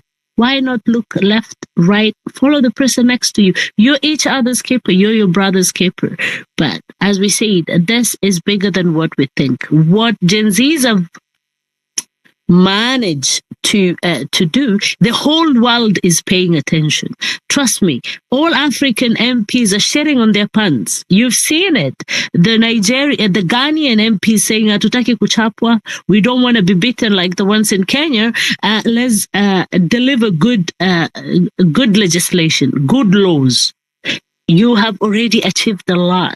Don't listen to people who say, "What have we achieved?" No, you guys have achieved a lot. You've put your lives on the line. So this issue of looking at Account Kubwa has nothing to say. You have bigger voices than them. So follow each other next to you and make sure you do not listen to everybody, whatever they say. Trust yourself, trust your instinct, and know from the bottom of your heart what is right to do. Let not anybody, not even me, tell you what to do. Because I don't dare tell anybody what to do. But I will say what I want to see.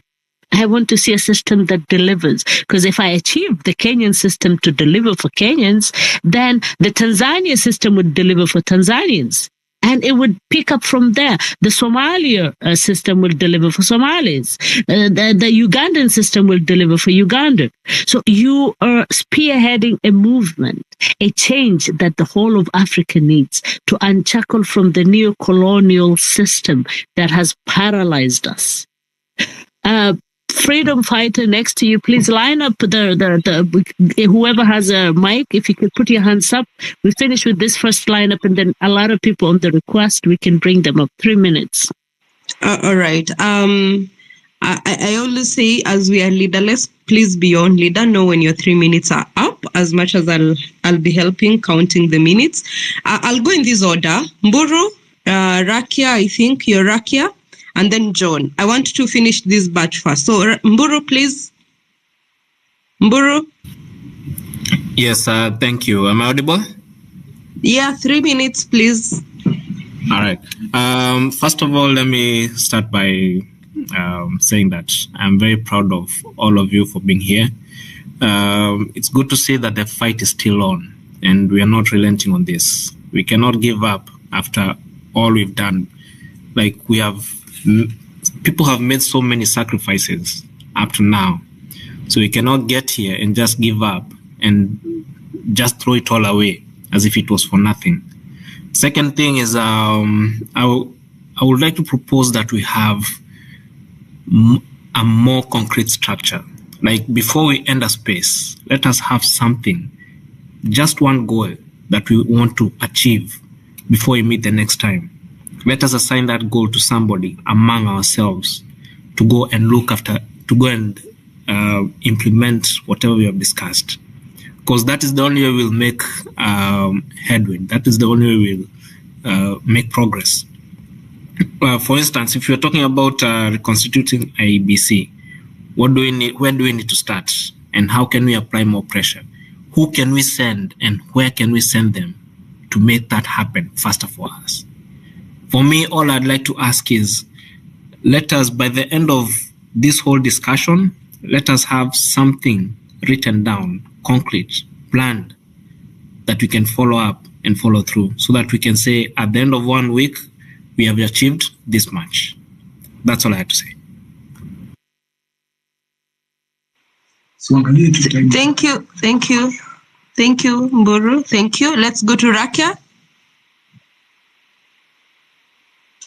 Rakia, I believe you're Rakia Botan, or is it Rukia? Yes.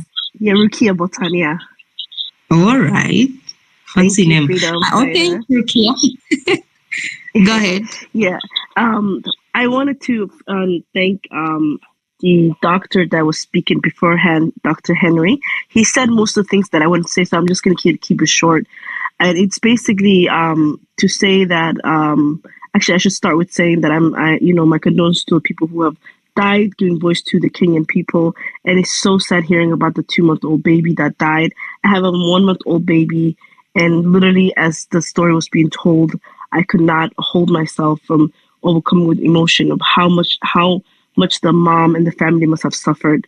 But I wanted to go back to Dr. Henry, what he said, that this is bigger than just this government. Of course, the Kenyans have to deal with this government because that's the face of that's now representing the systems that have failed.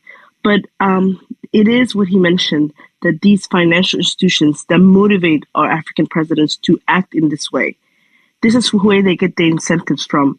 The African governments do not get incentives from their people, the people that pay taxes, the people that are allowing them to run the government. They get their incentives from these international and financial institutions that are embedded in colonial, like as Hannah said, colonial backgrounds. So, for example, the same or similar austerity measures that was taken in Nigeria, where he cut so many of the government subsidies and hiked up the tax prices. You know what the international community said to the Nigerian president?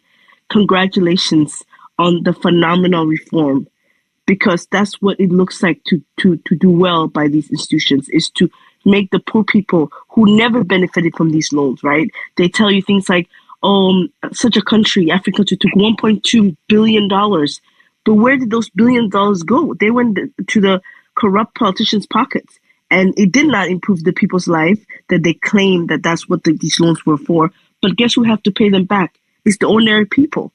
And so, and this system is not new. It has been put in place right after post-colonial Africa. So it is a type of colonialism. We all have freedom. We all have Independence Day. We all have these celebrations. But have we really been independent? Are we still being colonized in a different way? And I think that's what Dr. Henry was talking about earlier. I do believe I've lived in so many different countries. I have lived in so many places, and I've worked in so many places. And I'm going to tell you, the Kenyan people are the most patient people in the world. Like, they are so patient. And the fact that, you know, when I hear and see these protesters, you know, it's a boiling point, because not naturally, the way Kenyans operate is really like not to cause any problem for anyone, to be very welcoming to everyone, to assume the best for everyone. So, you know, the leaders in Kenya must have been so lucky to be able to operate for so long with this level of impunity, where in other countries they literally would have burned the house down. And so it's great that the Kenyan people are so resilient and resistant, but how long can that be? And I think it is important that they talk to I think most people in this panel are Kenyans. And for the rest of us Africans, your brothers and sisters in Africa who have suffered even worse fate in bad governance, I would say, it's very clear what's happening. What's happening to us is that we have Europeans and Western countries still controlling our fate. We have puppet governments, okay, with different names and different tribes and different accolades. But in the end of the day, it all comes down to this. And I know my time is up, but it comes down to this. How long would we be suffering, and how long will we be silenced, and how long will we be allowed to be told, well, you're lucky if you're Kenyan. Do you want to be like Somalia? Do you want to be like Ethiopia? You should be grateful, right? That's one of the messages that people get. Or if you're Ethiopia, you should be so grateful that you're not such and such country. And so as long as obviously this movement is local, and I know that I don't want to divert attention from what's happening in Kenya. That's the most important thing. But also to remember that they isolate us, and then they tell us that we have failed. Yeah, I'm done. Thank you so much. Oh, thank you, Rukia. Thank you. Paris, then John. If you have been here for the last 30 minutes, please wave. Please wave. Okay, Wamboka, let's go with Wamboka. Please go. Yeah, hi. Aya, imekuwa kila mtu. Hi guys, Wamboka. Can you hear me? Yes, we can. Your 3 minutes start now. Yeah, okay, yeah, thanks. Yeah, but you co-hosts also need to like tone it down a bit so others can talk, yeah. Okay, yeah. So yeah, I attended that fiasco and I'm confused that people are perpetuating this illusion that this guy is smart. Others are even fear-mongering about, sijui, the army or terror, we need a plan. Guys, relax. In case you're tempted to lose traction, yeah? Nyerere once said, ignorance can be blotted out by knowledge, but foolishness is a talent. And my God, this guy is talented. Yeah? He is talented. Lucky for us, he's running this whole government alone. He's a micromanager, and I'm praying every day that he listens to his crooks surrounding him, because nothing has changed, right? So, yeah, some people don't get this, okay? Let me put this in perspective, yeah? This revolution was not known to everyone surrounding him, even his intelligence, his advisors, everyone, okay? So don't underestimate the power of stupid people in large groups, okay? This government has the ability, the will, and the power to sabotage itself. Yeah? I'm praying nothing changes because the trigger, the native trigger, is still there.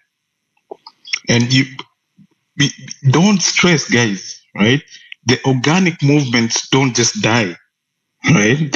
You just don't wake up and kill an organic movement. The native triggers are still there. And it's the same group of people he's going to surround himself with going forward. So nothing new will come up.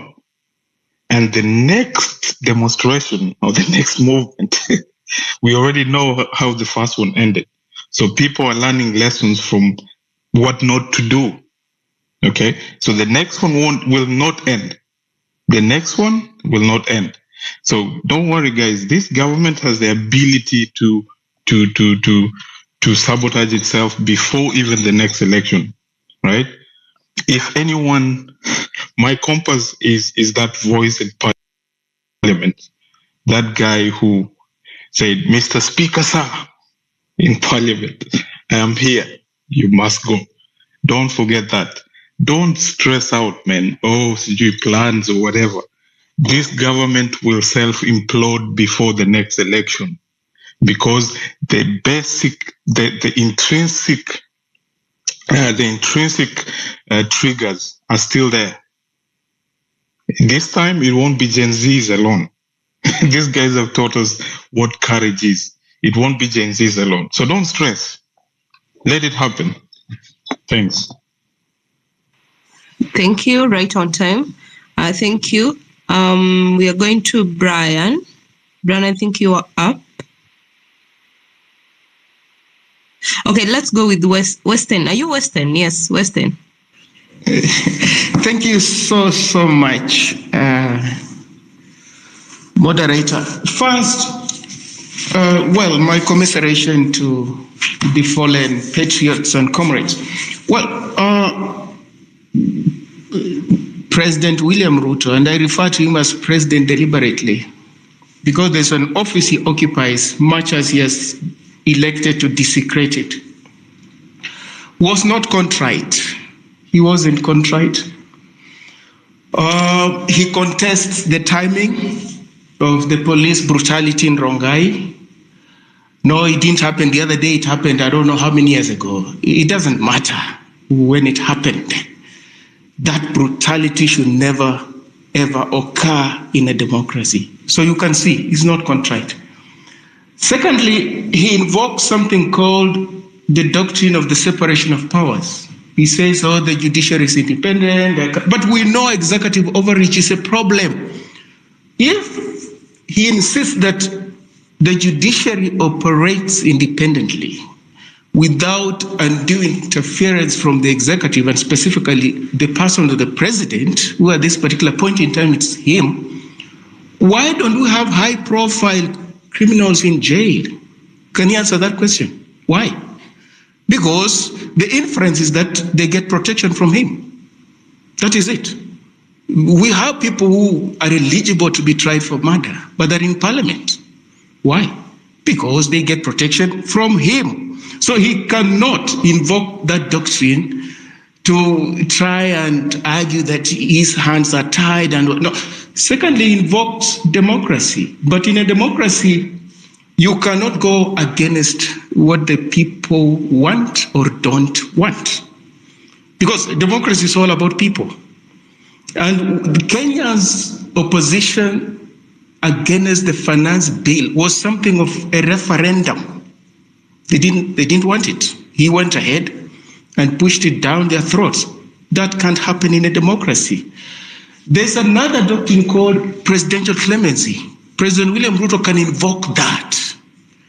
Even in countries where capital punishment obtains, the president can pardon. People are about to face the hangman and they will walk free.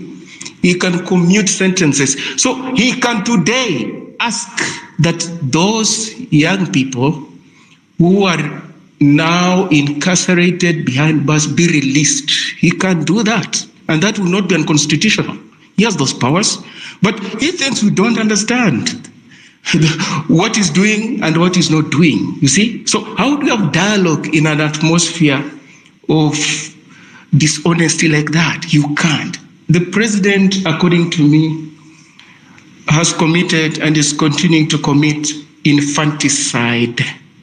These young people are being brutally murdered by the security apparatus, are young enough to be his sons and daughters. He's committing infanticide, extremely egregious.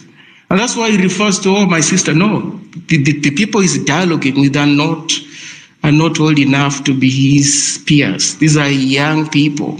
And unleashing the security apparatus against these young people is tantamount to committing infanticide.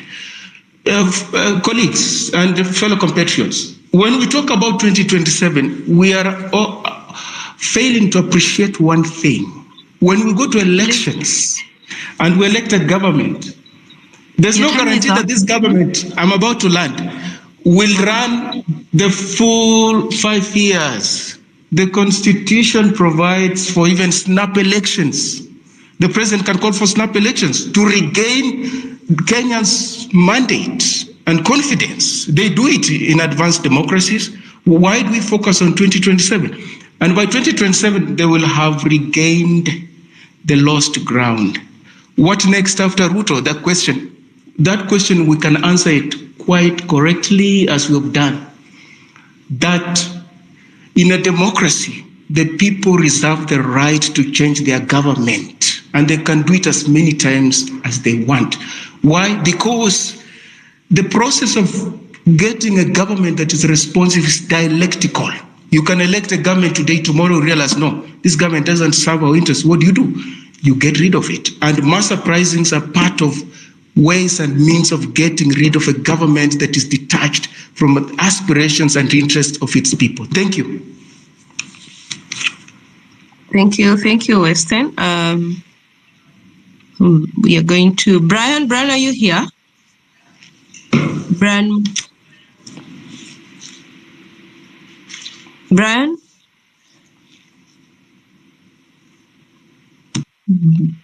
Going once. Brian, we can't hear you. Please fix your mic and then probably just come back. Terris. Yes. Hello. Yes, hi. Thank you. So I'll just use up my 3 minutes nicely. I just want to say that people are very lucky if they did not tune in, listen to the president speak, because I felt so angry listening to that man that by the end of it, I had a headache. And I'm not even joking. Like, I literally had to go find Panadol because all he did was deflect responsibility, claim that the police are independent and therefore he's not responsible for the deaths. He could not name a single person who was being killed.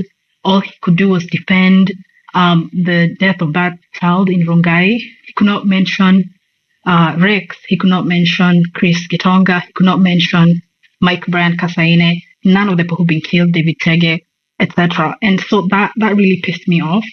And another thing that really pissed me off about that thing was no truth speakers were speaking. It seemed to only be, there was just a few people who asked some tough questions, but there was a lot of, oh, Mr. President, please, Mr. President, I'm sorry, like nonsense like that. This is not the kind of language you should be speaking to this man.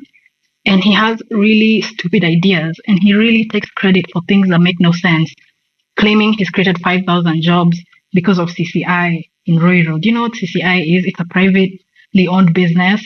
It's a call center. Like, he did not create those jobs. Talking about how he's created 3,600 jobs in housing by charging regular Kenyans a housing levy every month. Like, it's stupidity, and we're not the generation that's just going to buy into those stupid ideas. So it really just pissed me off. And to this minute, I'm pissed off because he was not giving any plans to kill or reduce corruption. In fact, some of his audience were some of his most corrupt friends, Kipchumba Murkomen, they were sitting over there listening, and I felt like if I could slap, it was irritating as hell.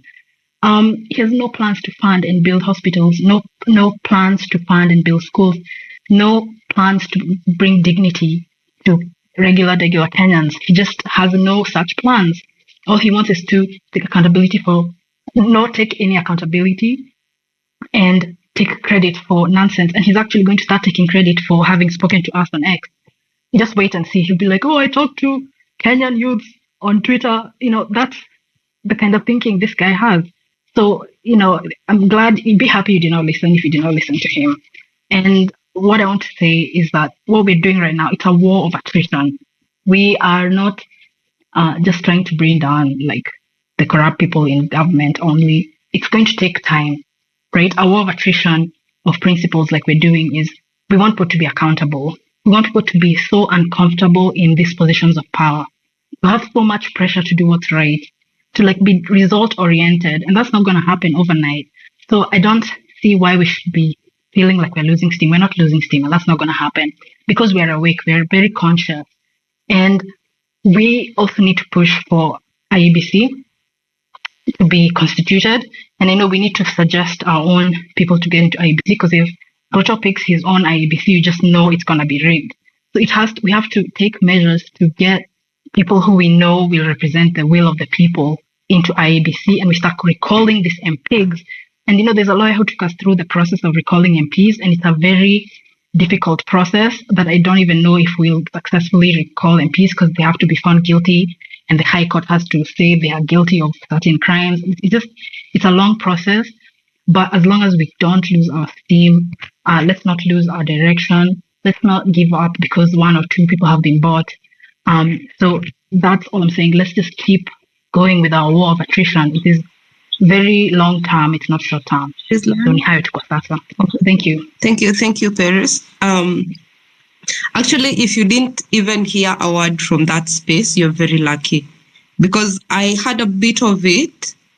The part where he said about the Rongai child who was killed, I was so mad. I'm so sure the last client I handled today at work went home saying, msichana alikuwa amekasirika. But you know what? It was, you could actually want to really strangle them over the internet. But such is life.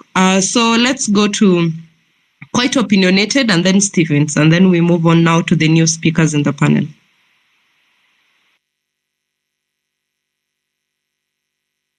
Quite Opinionated, your hand is up. Yes, thank you so much for the chance to speak. My name is Christine Aki. I'm so glad to be given this chance to talk. So what I wanted to say is I concur with a lot of what people are talking about, but one thing that is for sure, guys, we can meet here and talk, but what are we doing? What actions are we taking outside of this space? How are we continuing this movement? Because it has become clear to us that Ruto will not allow us to gather in public. Kila wakati tu wako hapo na militaries wake. We can't go to the streets anymore. We can't be protesting. That is a forgotten case. So what are we doing here? We're talking about us being educated and we don't have jobs. Why don't we start forming organizations, guys, here? People here have skills. People here are lawyers. People here are IT people. We can form skills, guys. We can form data analysts. What wanna go through all these systems like KRA and everything. We can do these things. We're talking about changing the system. How are we changing the system, guys, when we're just here not doing action? We need action. That is what we need. Msiseme hapa story ati sijui we are leaderless, and it is good to be leaderless, but we need a form of organization, whether it is a youth organization that does these things. You talk about ati sijui we can't appoint a leader sijui nini. What happens Ruto akitoka? Who are you hoping is going to be president? What is the plan? If Ruto woke up tomorrow and resigned, what next? Where these people who we are talking in these places, those who have political ambitions, are we always going to not trust people if tunasema ati sijui mtu ameenda akakuwa sell out? If we're still having those fears, then really what are we doing? Because we're not building a new system. We are crashing down something and we don't have a replacement for it. It can't work like that. We're talking about years and years of corruption. Corruption si Ruto ameleta. Sisi wote tunajua hivi. This has been a thing that has happened for decades and decades and decades. That is why we are all so happy to be here, because finally something is happening. Are we going to just let this die? Me, I urge us there, we just use our knowledge. Imagine, mimi here, I'm a social worker. Yani tumeenda shule, hatuna makazi, tuko na hizi skills zote. Why don't we put our brains together? Because if it is talking about putting people in line and keeping them accountable, how do these Maju countries work? They work in a sense that people are held accountable. You sign contract. If we appoint you as a leader of this committee, you sign a contract. We hold you accountable. That is how we're building a new system, because we are crumbling something down. What are we building? We need to start building. We need to start thinking outside the box. Because tutaendelea hivi, Ruto atapanga kila mtu. By the time we're done, 2027 tutajipata tu tena akikuwa re-elected. By that time, everyone will be so tired. Great opportunist. Let me answer. Try. I'm just going to attempt to answer some of your question. If you can go on mute, and then I'll give you the mic back to conclude. And the rest, if you can bear with me. First, you said we are breaking a system and we don't have a replacement. Are you really, do you really believe that you're breaking a system? Oh, the system is already broken. If the system wasn't broken, those people who died would not have died. Those that went to court and said that in the next mandamano, the police are not allowed to carry bullets. Can I just say something? Police are not allowed. Okay, let me finish. You would come back. I'll give you the chance. Okay, that system told the police, they gave the police directives not to do A, B, C, D. Did they obey by the law? When you see somebody who is supposed to enforce the law break that same very law, then you don't have a system. It's pure and simple. You don't have a system. If we had a system, they would obey by those systems. We had somebody who went to court and said, told the Kenyan government that we should not send police to Haiti. What happened? The police still went to Haiti. The very law of Kenya says that the police cannot use live bullets. The police need to escort people who are picketing, people who are demonstrating, and the constitution of law, the constitution of Kenya, to be protected. Did they protect you? No, they did not. So that system is broken. A system whereby somebody is bringing fertilizers that are rotten, and they taken through that system, and guess what? It's just them who sat together and said, you know what, we're letting him carry on with his job. We don't have enough evidence. That system is broken. I don't know what system that you're saying people are breaking. It's a system that was already broken. Okay, I can go on and on and on and on. I have not seen one person that has been accused of something, then taken to court. After a while, how many people can you count? And then after a while, that case is disappeared. That is the system you're saying that it's not broken. It was long broken. Okay, the system that allows a politician to spend money that he does not have, money that he's not going to earn for the next 5 years as a salary, to spend it on getting into office and then building houses, wearing $5 million watch, shoes, counters. That is the system. That system. There is no system. If there was system, he would not be able to do that. Now that's said and done. That's said and done. What are we looking for? Yeah. Corruption did not start with Ruto. Neither will it stop with Ruto. It will not stop with Ruto. We have seen live he's being asked questions about unconstitutional officers. What did he say? You know better. I did not go to that space. Please, if you can go on mute, I'll give you the mic, my dear. Now, the problem is saying that people are doing something with people educate. Absolutely. All those things that we've seen flaunting the social media about whether it's the MP or Meru, whether it's who, whether you've seen it. Everybody is flunking their numbers and it's alive. People are giving money to the churches. All those things. All the wrongdoings that they've been doing is there. We've seen them themselves in the Houses of Parliament. Somebody saying, kadi yangu ya kupitia kwenye bridge has 300,000 and above. 2 years in the office, did he just realize that? No. Because it's that same very system that allowed him not only to have 300 ya kupita kwenye hiyo flyover, but no, it's the system that allowed him for the last 2 years, ameingia ofisi amekula milioni na milioni na kujenga manyumba, going on first class trips. So where is the system?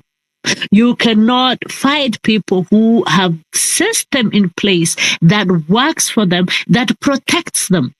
I cannot say I'm going to work within that system to accuse somebody. We've seen it within that system. They've been accused. Anne Waiguru, where is she? She's still not part of the system. Then this system, her and a lot of them, pretended that they're taking them to court. What happened? Why are they still in the system?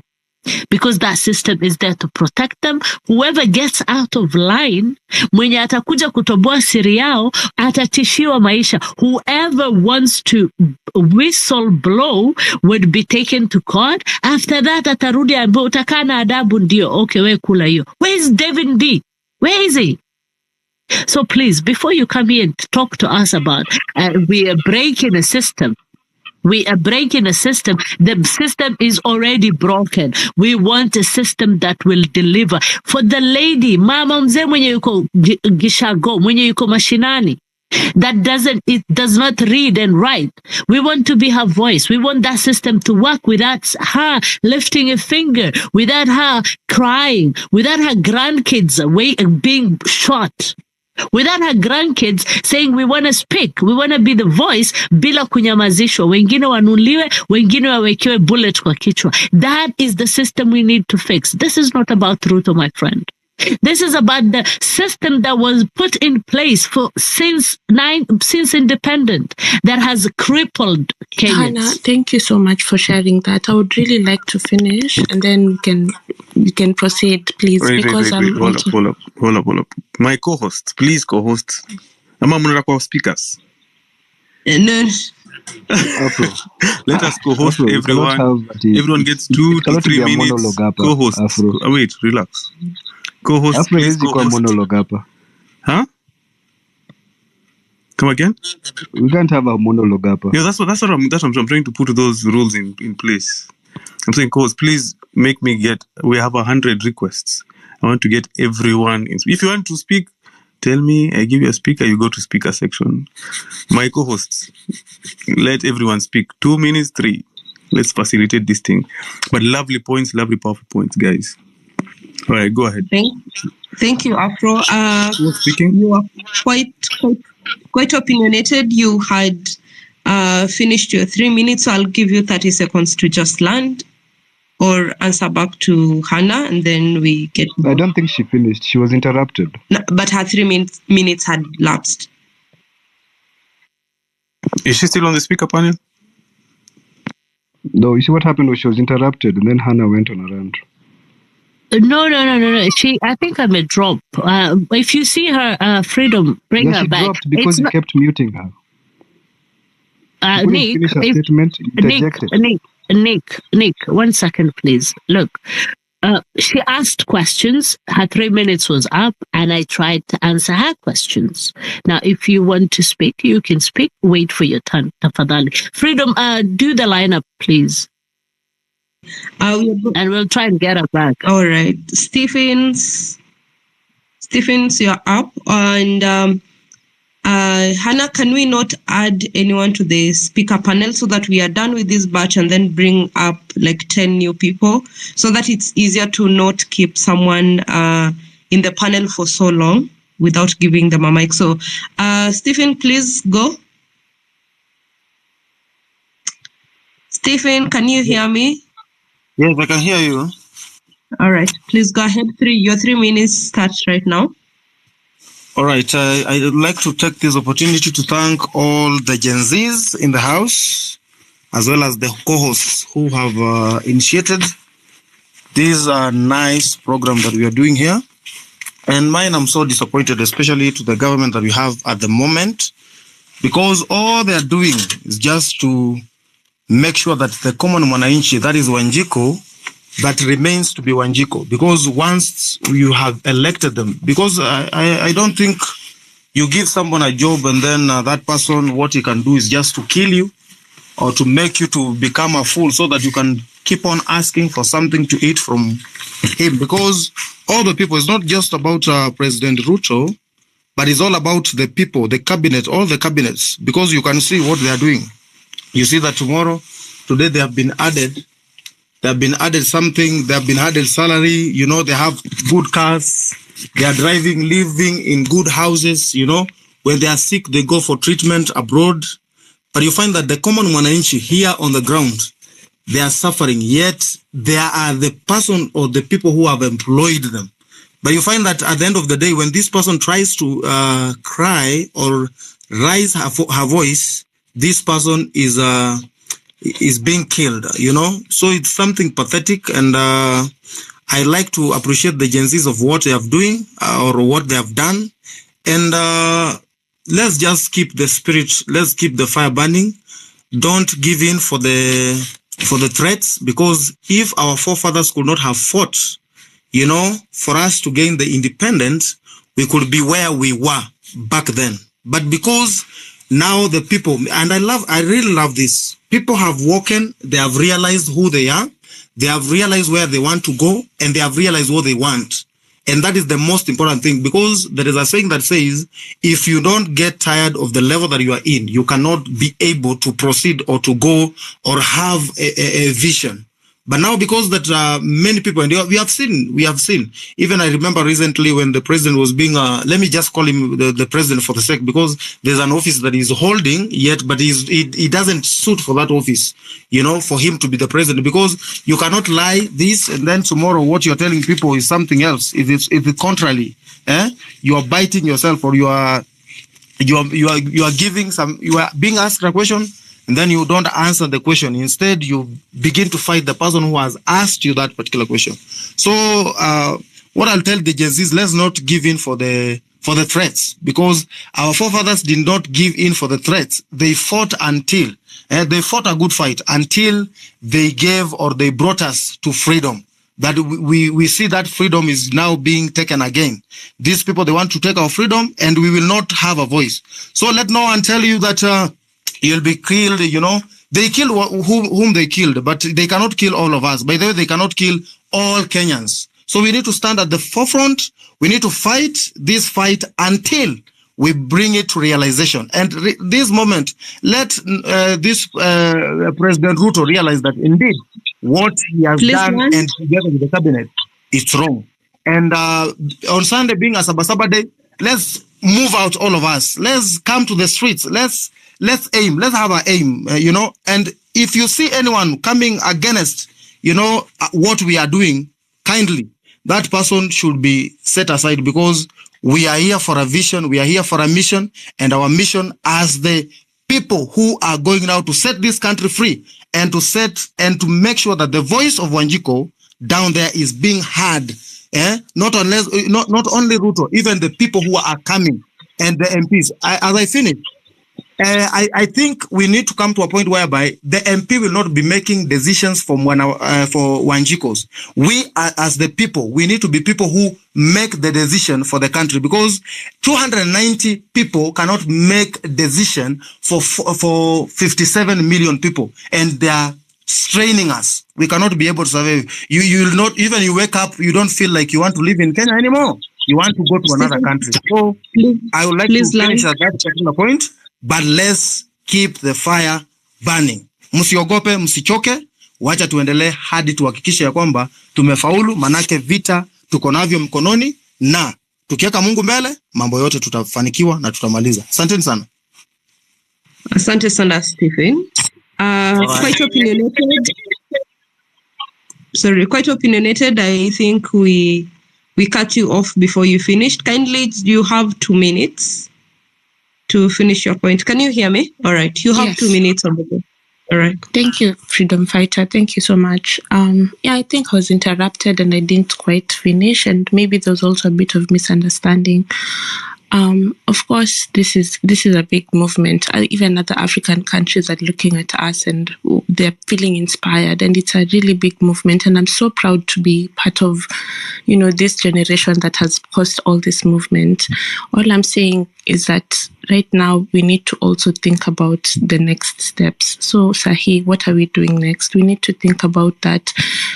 A very nice lady spoke here and talked about diaspora people sponsoring us.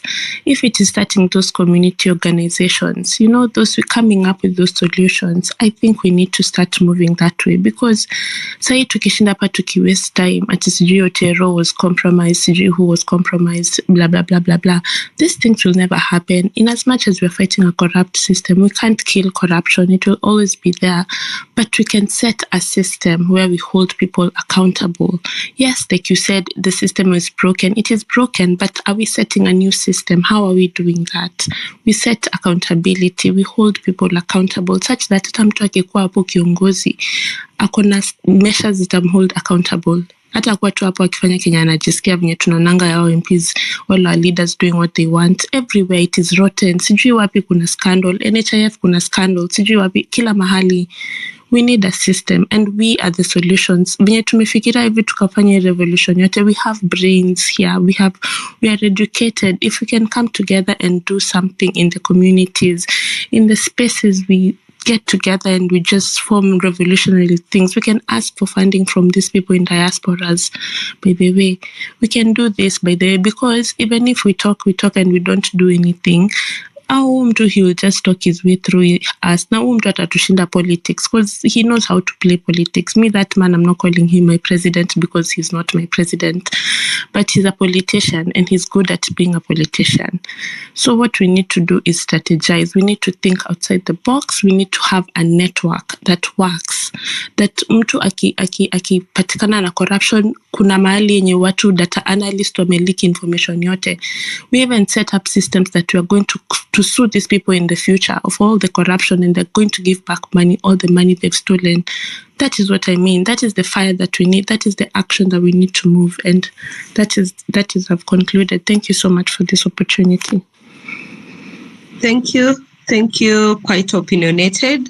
I think if I heard you right, what you're asking for is we start forming working groups where we put our skills into. It's a revolution, but with working groups, because when you are IT skilled, I, as someone else, cannot fit into that. But as an IT working group, you can work on something and educate us on what that thing can be able to work for us. As others who are like the social workers, we can put our heads together and come up with how do we put our skill into the revolution and we move it forward. As people who are lawyers, they can put their heads together. How are they working together towards the revolution? Are they educating us about the constitution? Are they telling us, oh no, you see this law that has been put into place, this is how it's going to affect us and this is how it's going to help us, so that we are all working towards the same end but on different smaller groups, because we have different skills, different educated in different sectors, so that we work towards the same end. If I got you right, that is what you mean. Yes, that is what I meant. All right, thank you. All right, we hear you. All right.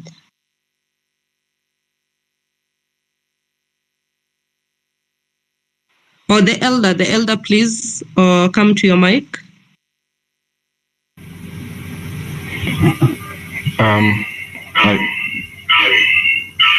I hope I'm audible. Yeah.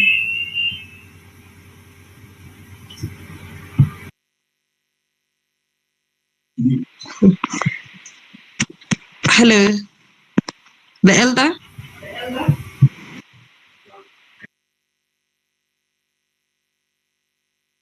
Yes. Okay. Can you hear him? I hope I'm audible now. Yes, you are.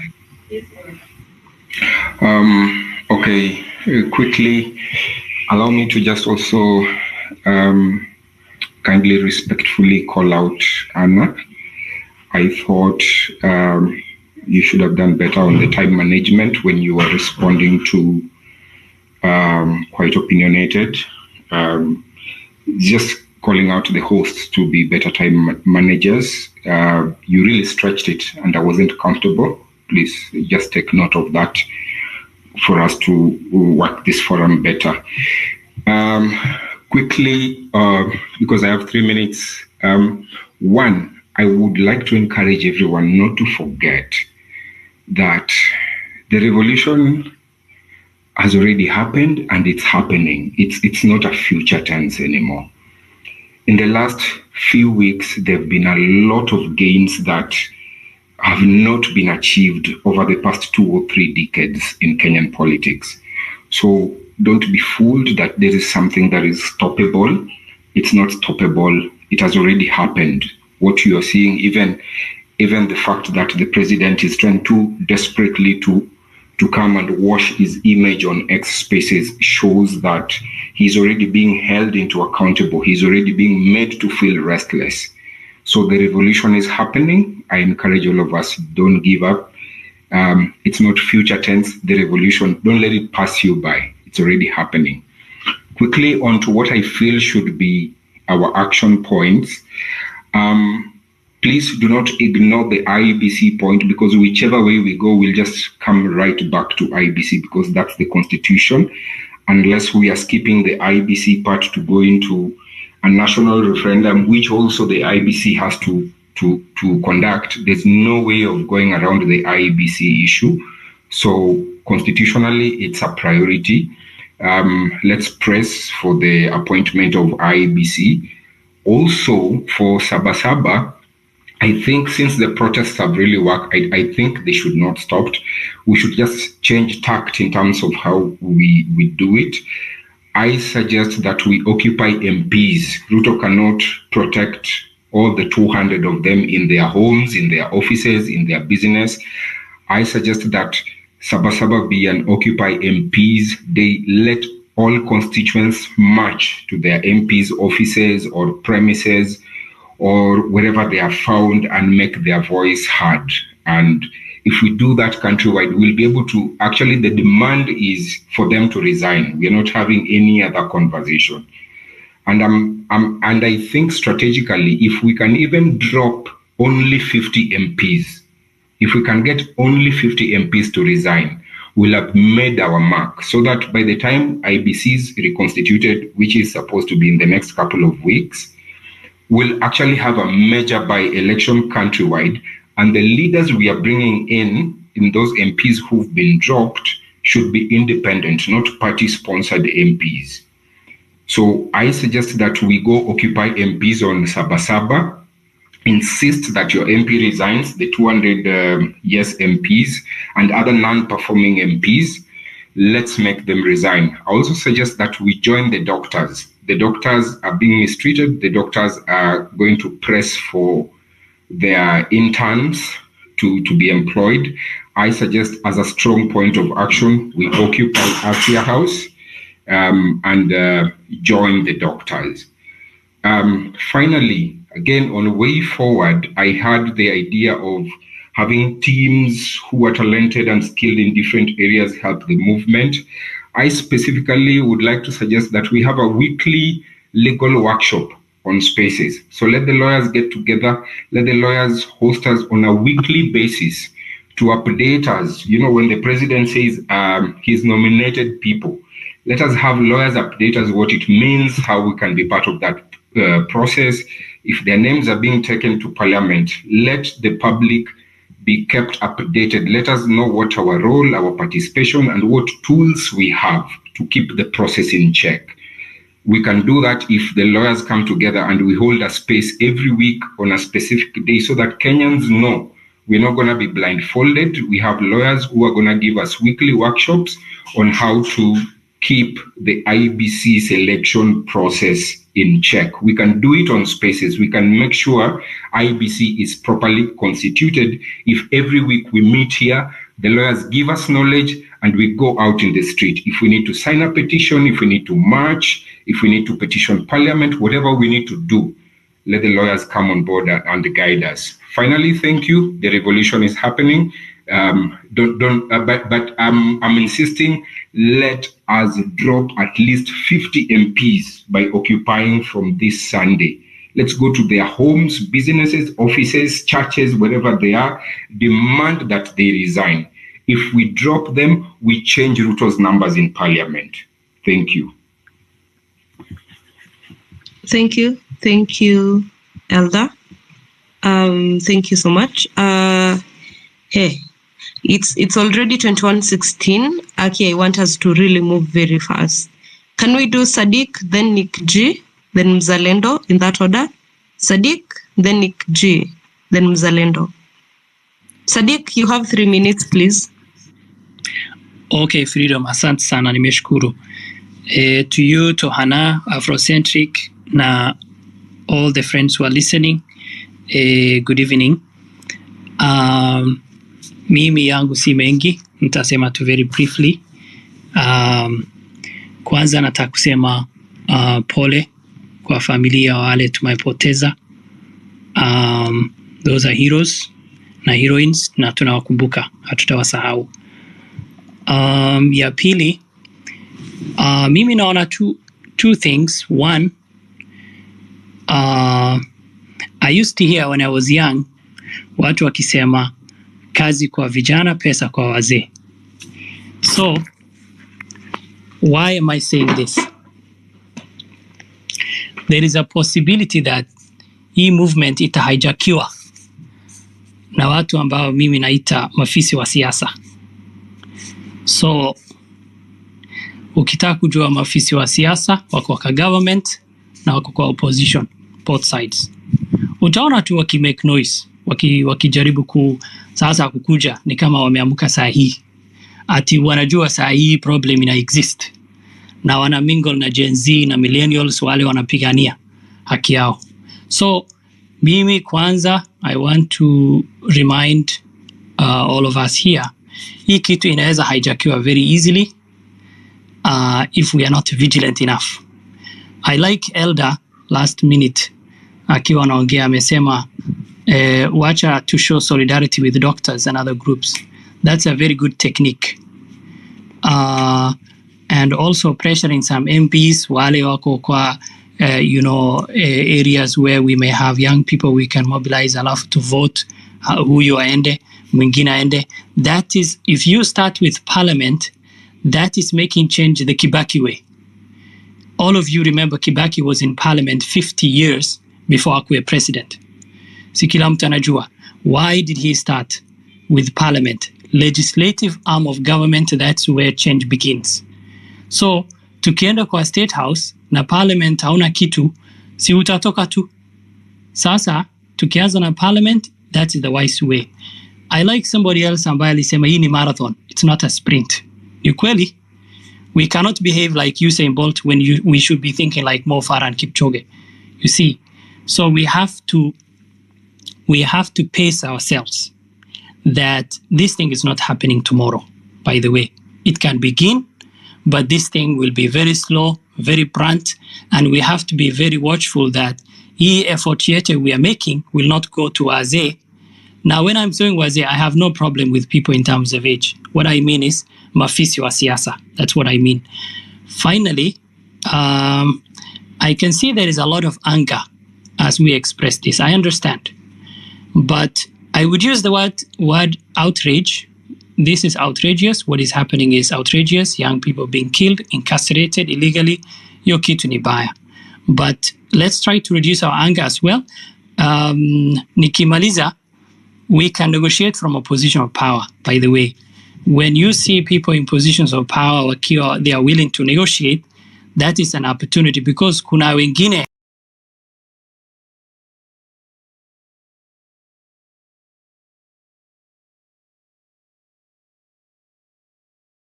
nobody knows, their families are worried.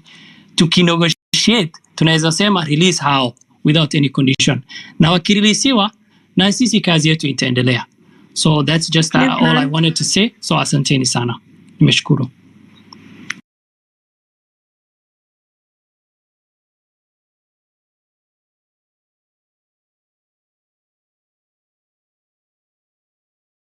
Thank you, Sadiq. Thank you. Nick J. All right. Not enough, because feelings are fickle, and we cannot be able to fight this kind of a government with feelings. It's not, we cannot do it in the long run. And exactly what Sadiq has said, it is definitely a marathon. One thing we need to do important, extremely important, we need to do it as soon as possible, as of right now, is civil education. We need civil education for people mashinani, people on the ground. A lot of people are ignorant about whatever it is that is happening. And the reason why these things happen and these politicians keep doing whatever it is that they're doing is because people don't know it, people don't care. People do not have enough knowledge about whatever it is that is happening on the ground. This is exactly what happened with the constitution. People voted in a constitution without knowing the implications of it. And right now, 50% of our GDP is paying salaries only. We've not even counted whatever it is that has been stolen. And this is what the politicians rely on. They rely on people's ignorance. If people are not ignorant, you cannot have people like Sudi in office. You cannot have people like Murkomen. You cannot have people, this kind of people. Another reason why emotions are not good, when it comes to making such decisions, you can all remember how the elections were held. You can remember the state of euphoria when Ruto was announced president. People were excited and happy because a lot of people voted out of a bias, and people just wanted to vote out Uhuru. They didn't care who they were voting in. They were emotional. They were just doing things without thinking, and then people decided to vote. Okay, fine. You know what? Let's vote in this guy just for the hell of it. And see, this is exactly what happens. People need to understand that sovereign power belongs to the people. Well and good. But we surrender that power to a president. And he has that power that we are supposed to be having. It can be a very big difficult. The problem with democracy, it cuts both ways. It is difficult to oust him because he has legal grounds to say, you gave me the power. And it's true. Kenyans gave him the power to do whatever it is that we're doing. So we need a lot of civil education. We need a lot of self-reflection so we do not have to make decisions with our emotions. We have to know that the next step that we do, emotions are not going to be able to be enough to carry it out. We have already gotten the conversation. We have already been heard all over Africa. We have already been seen all over the world. People have seen exactly whatever it is that is happening. But we need to make the system work for us. How? We have to be in those offices. We have to be on the ground teaching people about whatever it is that their rights are, whatever the Constitution says, whatever it is that we are supposed to do. These people have to listen to us, not because we're emotional, but because we have our facts right. We have to have a game plan. We have to have the funding. We have to have every single resource available to us to make sure that this change is true and it's long lasting. Thank you, Nick. Thank you, Nick. I think we all agreed that when the doctors go to the streets, we support them. And from now on, even if it's the teachers who are striking because of their salaries, we go with them to the streets because this movement is for the betterment of all of us. So let's keep supporting each other. Zalendo? Hello, asante sana. I think my point has just been mentioned. Juu ningependa tuchukue wakati kujiuliza kwa nini for the first 2 weeks hizo maandamano they worked very very very well. Na ni kwa nini saa hii tunapata mashida, story huku story kule? The answer ni moja, focus. Maandamano za kwanza zilifanya vizuri sana kwa sababu tulikuwa tunafanya kazi pamoja, ni kama mchale. Tulikuwa na point moja, hiyo ilikuwa reject finance bill. Kama unaenda kuenda mnyama na unaenda na mchale, lakini ina point moja, iko na point kama 5, mnyama anaweza umia lakini hautamwangusha. Hizo za kwanza zilifanya vizuri sana kwa sababu mshale ambao tulikuwa tumeshika ilikuwa na point moja na tuliingiza na walisikia na wakaangusha, tukashinda. Lakini sasa tumefika wakati ambapo government imegundua si lazima watuangushe. The only thing wanafaa kufanya ni kutufanya to lose focus. wanaongeza mapoints zingine. Watu wanaanza huyu amelipwa, huyu amechukuliwa, huyu anafanyia serikali, alafu focus inakuwa lost. So wamegundua the more time we take to talk about what is going on right now, it's less time we could use to work towards our next goal. So badala ya kuongea juu ya tutafanya nini Sabasaba, why are we going out, ni nini tunapigania? Watu wanasema Osama, wanasema Billy, wanasema kelele. Alafu inafanyika kaa Thursday the day before tumefika. There's no reason for going out. Tuesday tulienda for what? Tulienda tukavuruga, watu wakaanza kupora, watu wakutokea. So magaidi ndo wakatokea. Kila saa tukienda nje tunafaa kuwa na agenda. The Monday one, you are Occupy Ministry of Health. That one I know for sure will work very well. Because you itawaka kama mshale. Sisi wote tuko na point moja and it's something kila mtu anaweza get behind. That's what I wanted to say. Hizi zingine zote za serikali mjue ni kelele tu. Isikukasirishe. Ukisikia sana utakasirika mpaka uzime simu. Tunafaa kufocus. Focus. Kani MOH Monday agenda ni moja na ni moja peke yake. Tunashika mshale wetu na tunaenda kuwaingiza na lazima wataanguka. That's all. Focus guys. Asanteni. Asante sana mzalendo. Please let's keep time kama mzalendo. Samigazim. You've been here quite a long time. Na sijaona ukiraise mkono yako to speak. Can you hear me?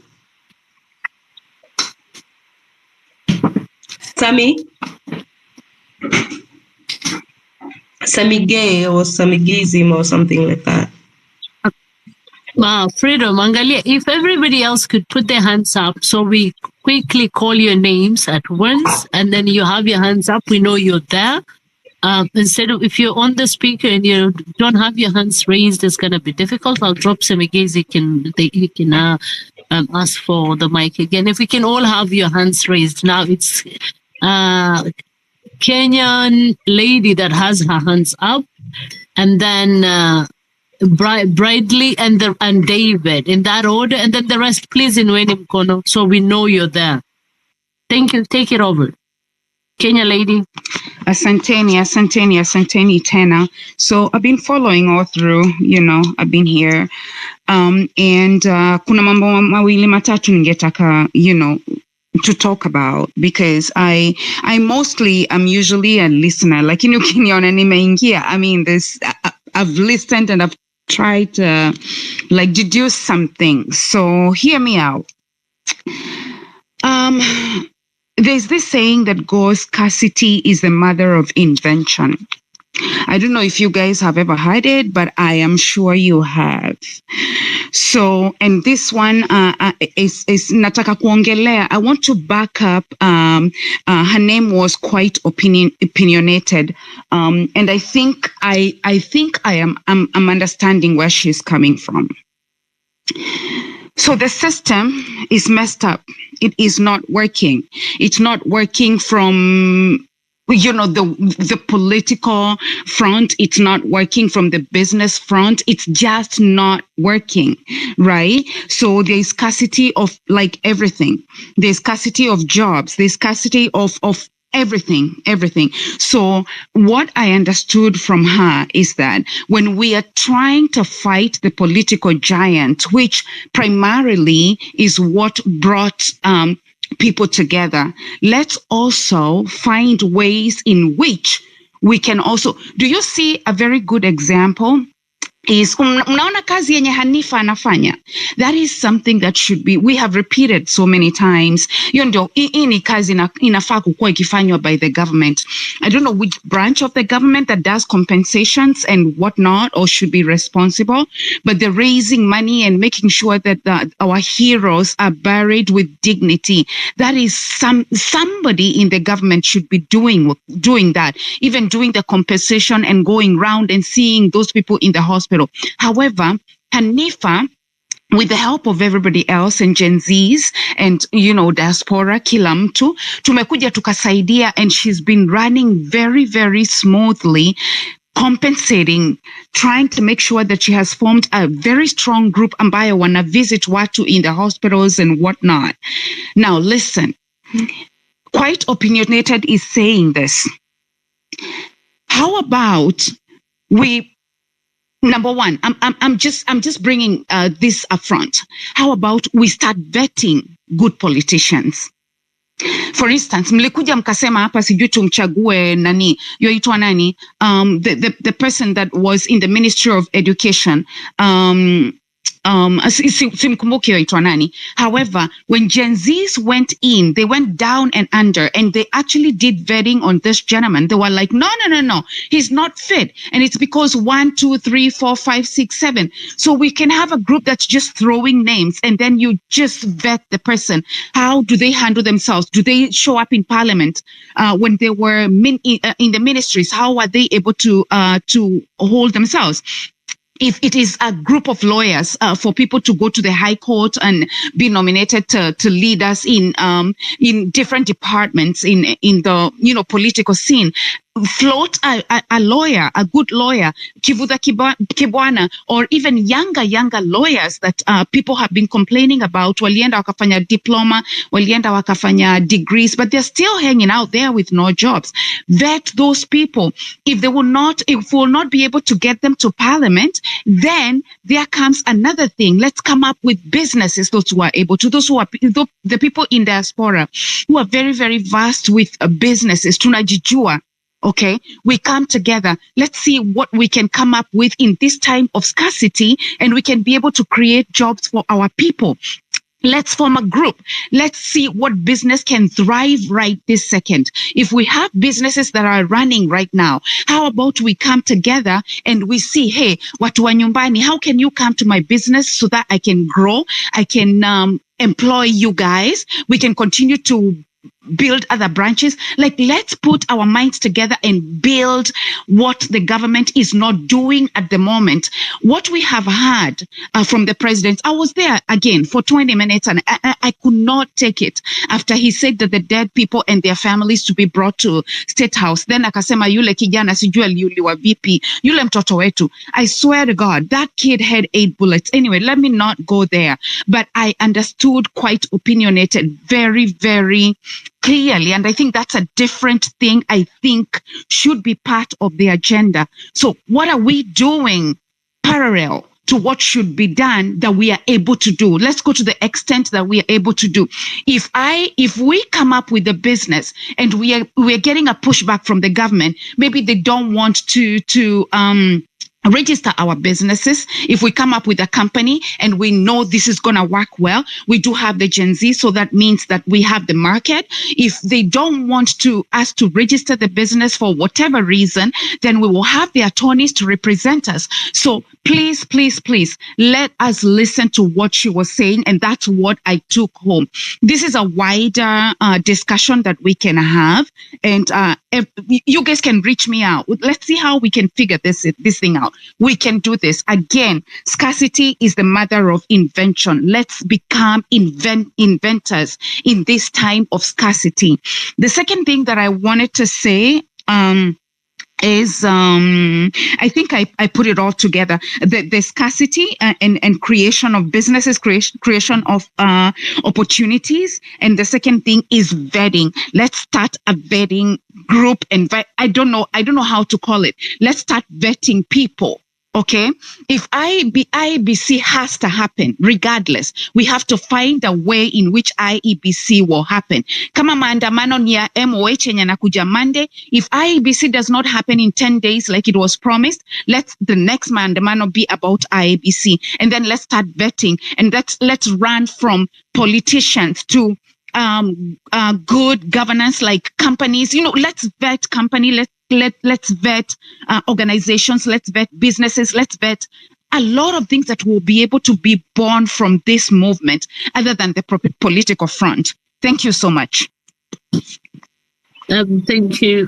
Please, let's keep the time, please. And raise your hands, tafadhali, so we can quickly get through the speakers and bring up the next sets of speakers. I had already given you, I don't know if you remember how you followed each other. Yeah, I remember. Okay, forward then. Okay, so my name is David. The reason why I feel like we are kind of losing the point of and playing right into the president's playbook is because the president, first of all, allowed for a public audit of the public debt. That is one of the main reasons why we Kenyans should be fighting for that. We should be calling the people who were nominated to go and vet the government, to come to these spaces and talk to us and give us the strategies that they're going to use to make sure that every single step that they take is public. Because we need the evidence to take it to the people who still are on the fence or the people who are still supporting the government. We need the evidence to go to them and show them that here's where the wastage is happening. If the reason why we are out in the streets, because yes, the Gen Zs are out in the streets. We are protesting. We're telling the government, you guys need to go. But you also have to remember, there's people back in the counties who do not really understand why the Gen Zs are protesting. So they feel like, well, these people they just want to get into power so they can go and get into power and feed themselves. The reason why Faith, I think her name is Faith Odhiambo, should be on these platforms talking to Kenyans is because she is the key to getting rid of the Murkomens, getting rid of the Gashaguas, getting rid of William Ruto himself, by showing that the wastage is the reason why Kenya is in debt. Before we even think about electing anybody, we should make sure that none of these people who will try and stand for office can have a footing to go back to the populace and tell them that, hey, I am not corrupt, so vote for me. No, get rid of them. The way you get rid of them is by having a public audit of every single institution in the government, not just the debt. I mean, public institution, how money is being spent, how tenders were given out, how these tenders were fulfilled. If they were not, who got the money? Was the money returned back to the government? And all that. You have the ammunition that once you present it to the people will have no option but to say, yeah, this guy's got to go. The reason why we are 20, 11, 15, even the president doesn't know how much we're in debt because they do not know what is running in the government. That's why Faith Odhiambo should be up in these spaces, speaking to Wananchi, telling us how the audit is going to take place, how long the audit is supposed to take, and the audit is not supposed to take more than 1 month because it's not that hard for you to go through a bunch of papers and see where the waste is. David, please land. Okay, so I'm just finishing up. And that's what I have to, that's one of the words that I was trying to put across is that despite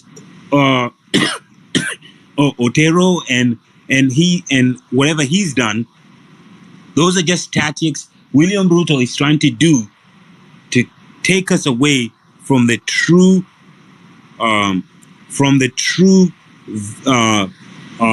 goal that is getting him out of office because of corruption. That's all I had to say. Thank you. Thank you, David. Mtumishi, please go. Mtumishi, your hand is up. Okay, Bradley. Bradley, can you hear me? Okay, can anyone hear me? We can hear you. 1 second. Raymond, are you there? Please raise your hand. David, if you're there, please raise your hand. Jerry, if you're there, raise your hand. Bradley, are you there? Can you speak? Bradley? Okay, Bradley, are you there? Yes. Okay, Bradley is not there. Raymond, are you there? Because if you're not raising your hands and you're not responding, then a lot of people are requesting the mic will have to drop you. And then when you get a better connection, maybe come back up. And Letty and then MTU. You're the only two people that have their hands up. So we're going to have you speak. Raymond finally decided to put his hand up. So Raymond, it's MTU, Letty, you, and then MTU, and then Raymond. Letty, go in. Hi. Can you hear me? Is that Letty? Yes, go on, my dear. So I've been following the conversations on here for a few days now, and I feel like it's funny how we keep getting swayed. We keep concentrating on the matters that are not important, like who's hosting the space, who hosted the president. And I'm thinking, we are on the streets, one, for ourselves, and for a bigger picture. And I think we need to recenter and focus and ask ourselves, why am I on the streets? Because if I'm on the street because I had a conversation on a space on Twitter and I trusted the host who I do not know, then that's not the right cause. So I think my message is, let's recenter and focus, because I feel like we're changing the momentum here. It's not as passionate as it was in the beginning. And we are supporting you from the diaspora. And I do have my cousins who've come to Maandamano. So, you know, we actually have family who are participating. And about the expectations on Ruto's space today, I'm not sure why we had very high expectations of him, because people don't change overnight. We've already identified that he's Machiavellian and he has low moral standards. So I'm not sure why you would expect him to come and give you sympathy. Are you expecting him to come and pretend to be someone that, you know, you already know what his character is like? And everyone in government right now, we have narcissists, we have psychopaths, and, you know, people who are there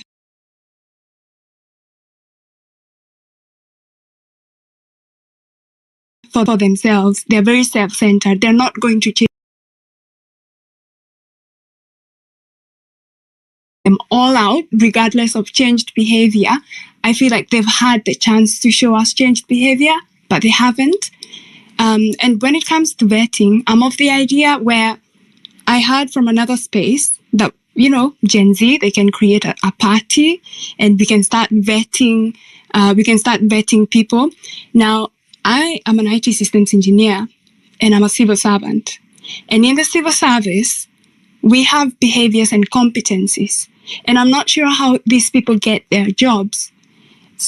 We would have to create a framework of behaviors that people operate under. And once they break those behaviors, you're gone. Like, you lose your job, because that's the government expectation of you and the public expectation of you. But then we choose people based on competency alone. But competency and behavior go hand in hand. You could be very skilled, but if you're a very skilled, cybersecurity something, and you don't have the behavior to match it, you could potentially be a threat, right? And, you know, Coyote Sonko, I think he mentioned that in the space where he said some people like Murkomen, they do not have the competencies to match the jobs that they actually have. So that shows like a break. You know, the vetting process is broken, because how did you land that job without the right skills and competencies and behaviors, probably? So, yeah, capabilities and skills. And also, we need to support the future generation. For example, what example are we setting for the alphas? We can't, you know, I feel like we keep getting, you know, attacking people like, oh, someone did this. Again, someone had to take the fall. And I do not know him, but someone had to host that space. And how I see it is, would you have preferred someone on Ruto's side to host the space and give it to people who've not been contributing from day one? I feel like the hosts we've had, they're very fair and just, and they keep giving people like me who have very low numbers of followers chances to speak.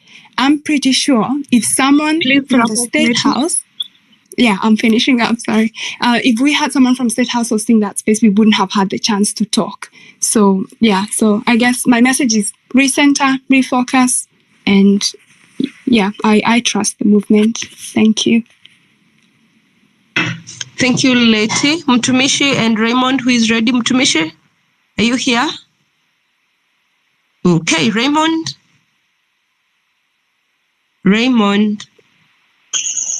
Yeah, thank you, Hannah. Yeah, so mimi nataka kuongelesha watu kidogo.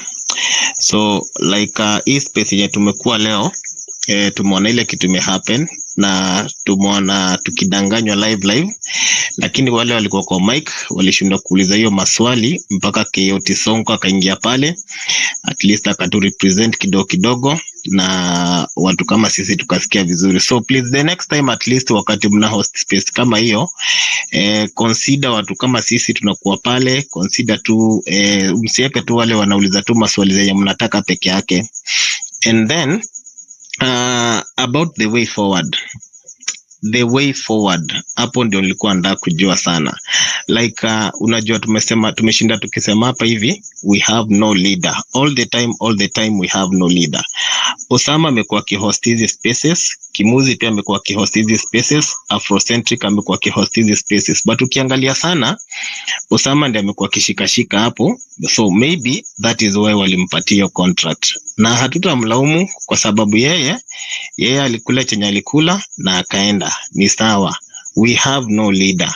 That means on Tuesday plan yetu bado iko on, na on Thursday bado plan yetu iko on. By the way, that is what I want to see. Kama Tuesday tutatokea na Thursday pia tutatokea. Watu wasipotokea, that means Osama, he was the leader. Unaona?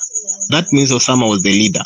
So tuendelee na plan yetu, wale tunaendelea na plan yetu, tusirudi nyuma.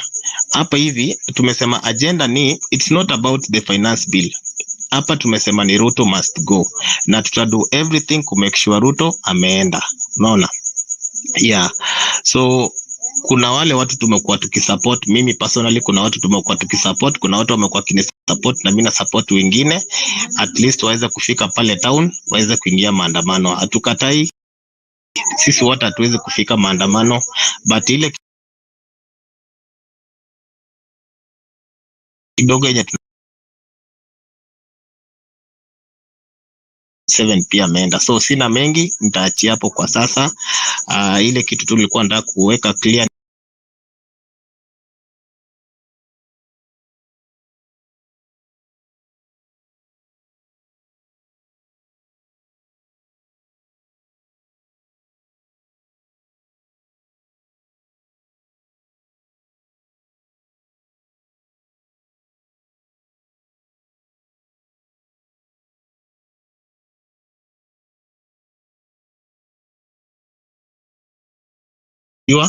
Kuna mafans wake 2 3 at least wapande.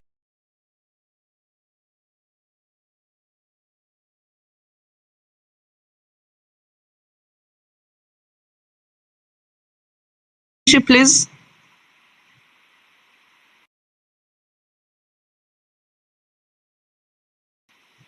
Okay. Mtumishi hausikiki. Are you there, Mtumishi? Okay. As you work on your mic, please, Moses.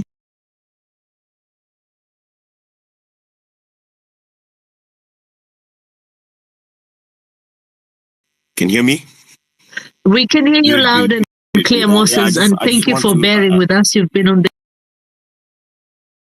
the queue.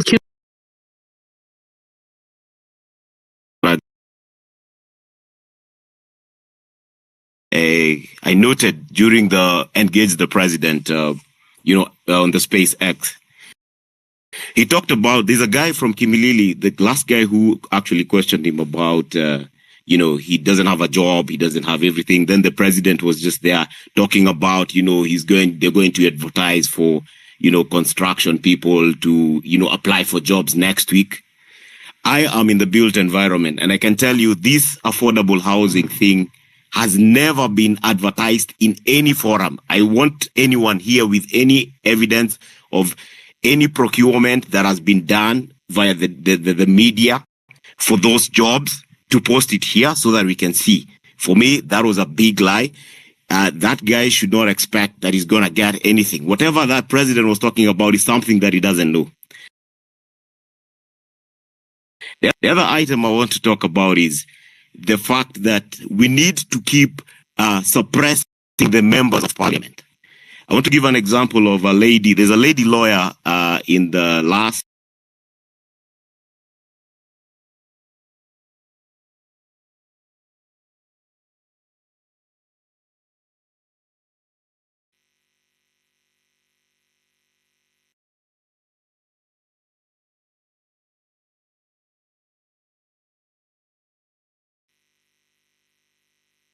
Freedom, can you hear him? Or is it my end? I think we just lost him. I think maybe kuna simu imeingia. Yeah.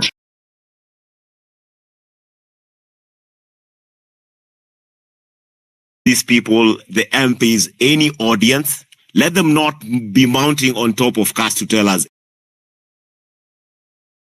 anything. In fact, moving forward, if then we are to vet any other person we're going to elect to be representing us, they need to be coming people we are electing, people with sound mind, people who can actually represent the problems that you're having. And I think that way this country can actually be in a better place.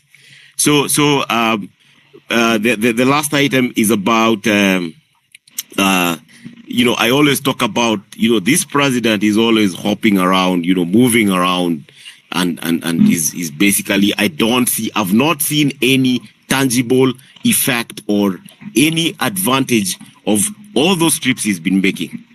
He needs to sit back here and if he's not gonna sort anything that he's talking about, because all he's talking about are just stories he keep on making. I think it's time we just say this president should go, and the time is now. So let's sustain these discussions. Let's make these discussions until we get this we get to where we're going. Otherwise, those are my very few comments. Thank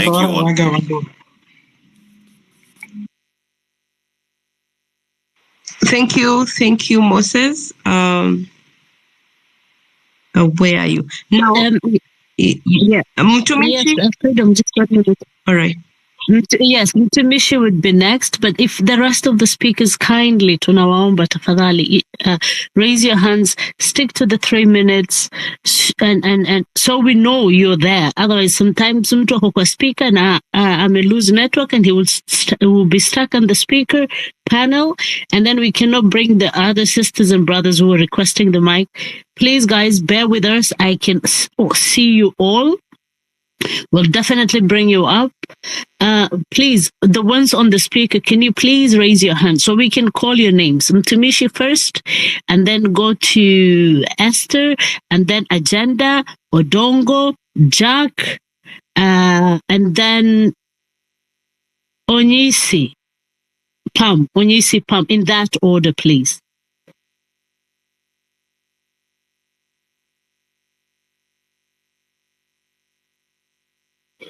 Freedom, can you hear him, Tumishi? We can't hear him. And he has his speaker unmuted. No, I can't hear him.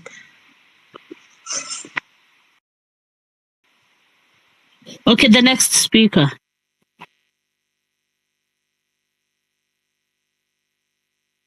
Okay. Tumishi, I'll drop you. Ask for the mic. I'll jump you on the queue.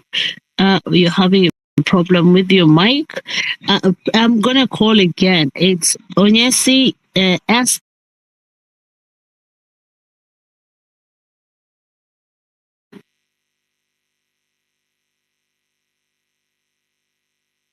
Onyesi, are you there?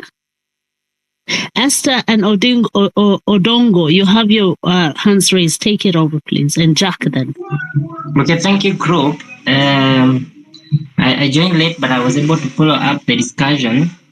And we are still pushing for the justice for the fallen soldiers. And I was able to attend the discussion by the Mr. President. And as one of the previous speakers mentioned, we need to prepare ourselves. As youth, I think we need to prepare ourselves with the questions. I think the heart of public speaking is something that we need to improve, maybe to mentor youths, maybe to have a reflection. Public speaking, specifically when given opportunity to ask a representative question, you should not really dwell on individualistic, emotion-based question, but environmental, or I can say group. Should be able to analyze which particular question really represent this particular group which has a concern. I think that is something that I picked from the previous presentation. Most of the speakers were not able to really ask topic-based questions.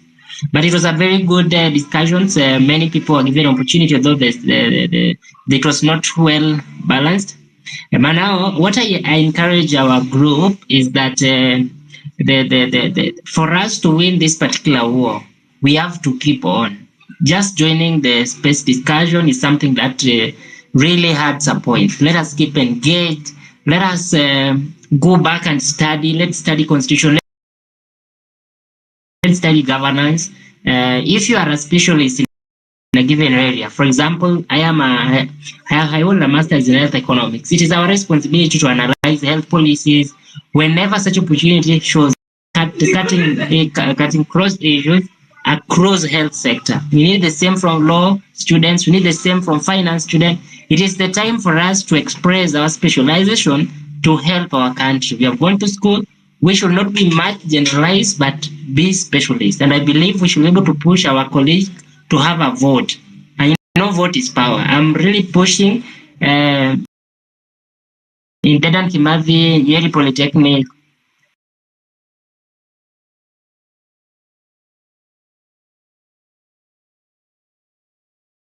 the colleges around Nyeri, so that our youth can have a voting card, so that is our weapon. I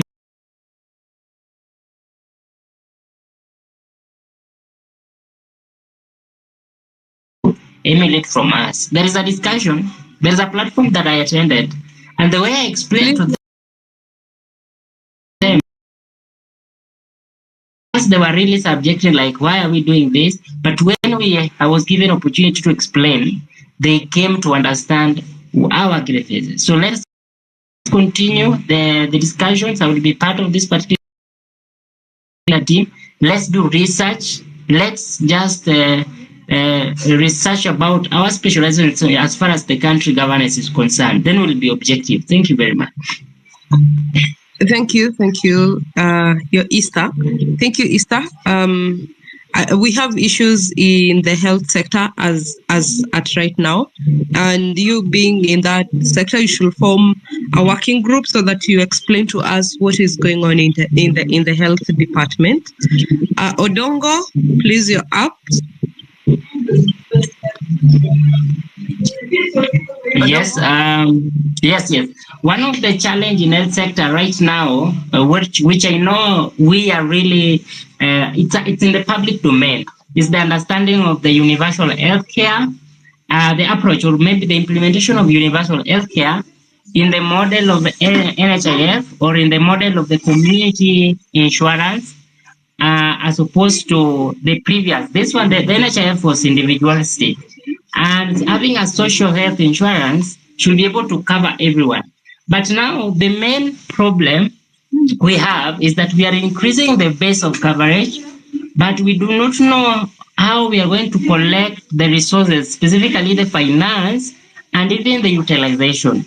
So we come to realize that social health insurance, which is proposed, is actually good. It's actually the best. It's actually what we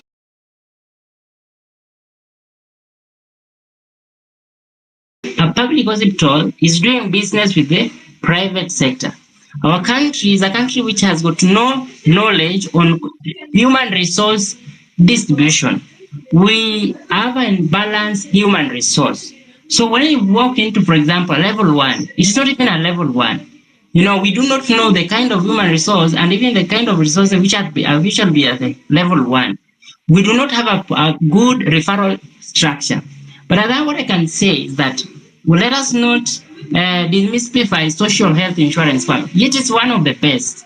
NHIF was more individualistic, where a cost, for example, the cost of treating a given condition, and take, for example, even malaria, which is one of the common disease which is affecting our community. You find the cost is imbalanced. In private sector is almost 3 times, and that has really compromised. And now what we want to, what we are pushing, if someone gets sick, despite their condition, let them be treated, no costing. And that is what Social Health Insurance Fund is pushing for, to remove the cost. And removing the cost is what has really bring trouble in terms of packaging and so forth. We just want to remove the cost from a condition. If someone is sick, whether you have a given specialization, we want you to treat that particular person. But that does not mean that I'm supporting the method by which the government is pushing.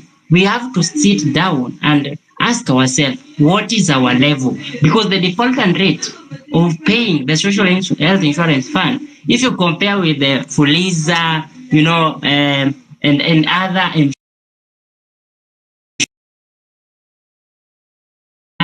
we have problems even paying 20 bob.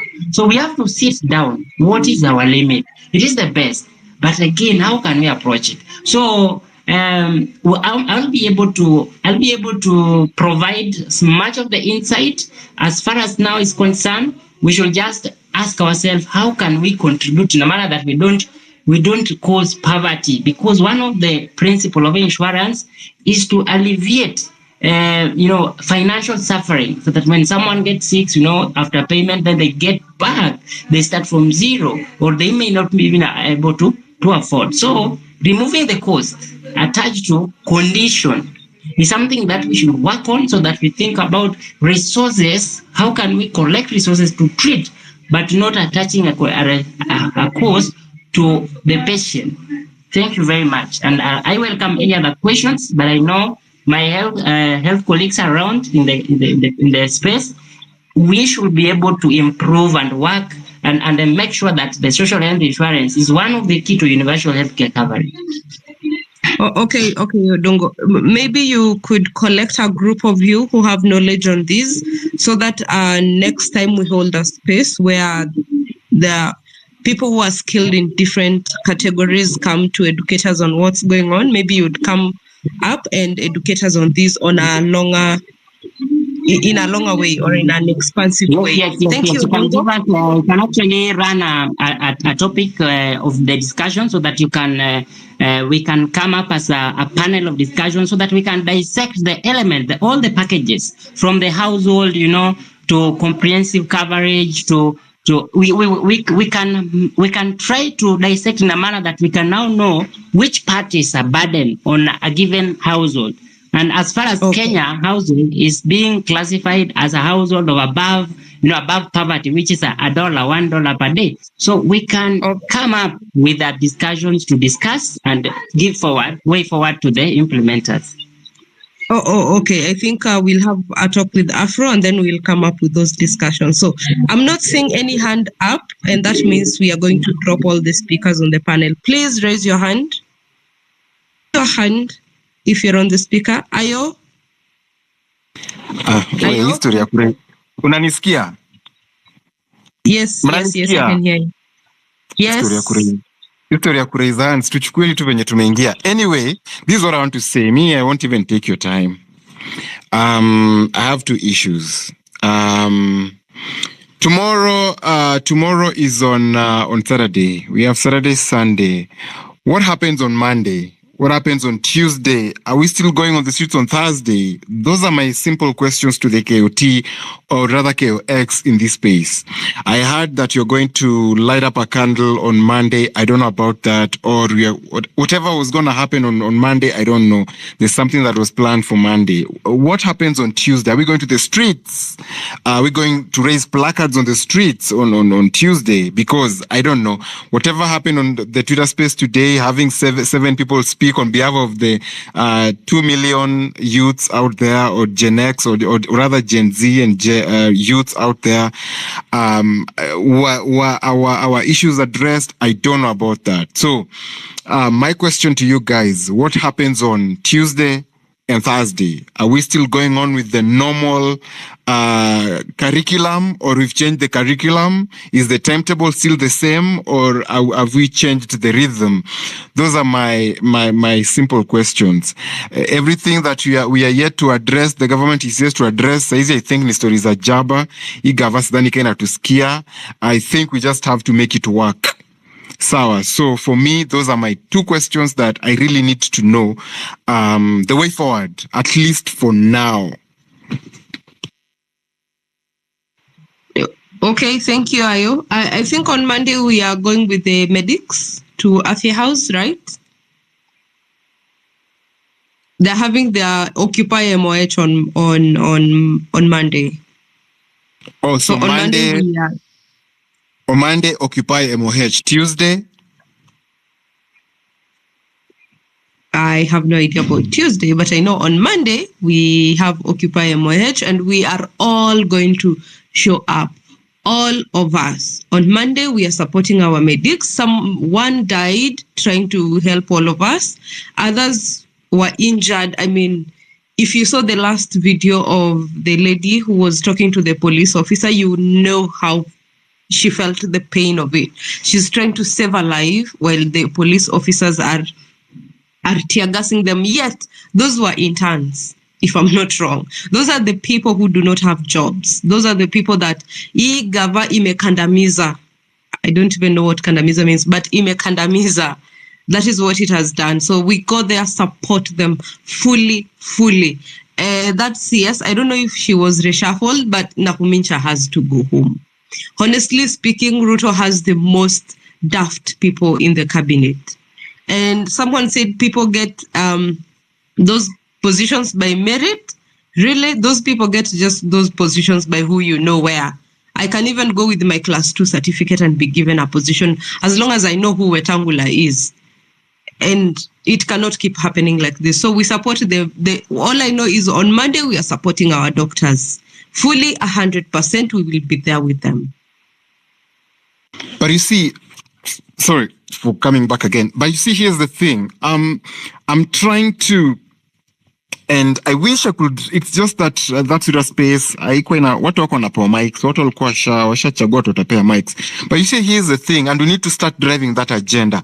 Having old people in parliament, having old people in these, these seats, people like Akina Sijima, DVDs, Akina Moses Kurian, they're doing nothing. They're just tumbocrats and adding money on their accounts, and there's nothing they're doing for us. Hakuna service delivery inafanyika. Those are the conversations we need to start having. How can we get these people off those streets, and let's have young people who know the plight of the country, who know that ukikaa hapo ukicheza after 5 years tunakutoa, ama tunaweza kuimpeach na uende home, and we don't give a damn. The other day we hosted Salasia, hakuna shetu mse alikuwa anasema, sorry for using the S word, hakuna kitu alikuwa ya maana alikuwa anatuambia. He was just joking around. Even me, I think I can do a better job. Even you, Hannah, I think you can even do a better job in public office. So what are we doing in that course? Yes, we've started the fight.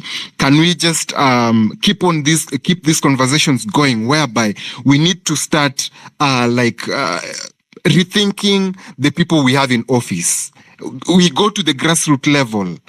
Kama umse adu job, we just go the same way venye tumekatch attention ya government saizi. Right now, I'm sure they're scared. If you guys, there's an audio, the screen record that is trending of KOT. He spoke my heart. I wish ningepewa a chance. Mimi ningeongea the same thing. We need to start having those conversations. And these people in government need to know that ukijoke hivi, bro, tunakuanika na unaenda home. Get. So those are let's go there on Monday for the doctors. Tuesday, let's see what will happen. The more we go on the streets, the more we'll get that attention, the more we'll get service delivery, the more we will change our country. Because if they have to kill all of us, fine. Let them kill all of us. Right? June, go up. Hi, June. Hi. Hi. Hi, God. I didn't even know how to put my hand up because I am one of the millennials. I am so privileged to be on this space. I have literally joined Twitter because of this. And I just want to appeal that you guys bear with us as our millennials, our Gen X. I promise you we are right behind you. We get a bit intimidated because we do not know where to fit in this space. But I just want to give you a very small history about myself. I was you people when I was 19 years old. I studied political science. I studied international relations. And we fought for the referendum. We fought for the constitution. And we were being shot. And I was a youth leader then. And one thing you must know, guys, youth is beautiful. When you're young, you have so much energy, you have so much promise, your brain is at its optimum. You have to understand the power you have. The power you have, I promise you, there's no Ruto or whoever you're talking about who can beat you with it. Ruto's history it's a bad history. I've known Ruto since I was a very young girl, and I know he's not a good person. And I could divulge that in another time if I'm given another opportunity. But I promise you guys, you can see my second name. I'm literally from his hometown. This is not a good person. And I'm talking like this, knowing very well that I have business and I have opportunities that will probably have to work with him. I don't care if this interferes with that situation. Why am I saying this? You people are saying now you don't have jobs. We don't have jobs, even us. That's why you're seeing our generation. People now have become con men. You have to now become a mweshimiwa. You have to become a literal thief to literally survive in these streets. And now us, we have children. And how do you bring up children? I mean, you have to provide for your children.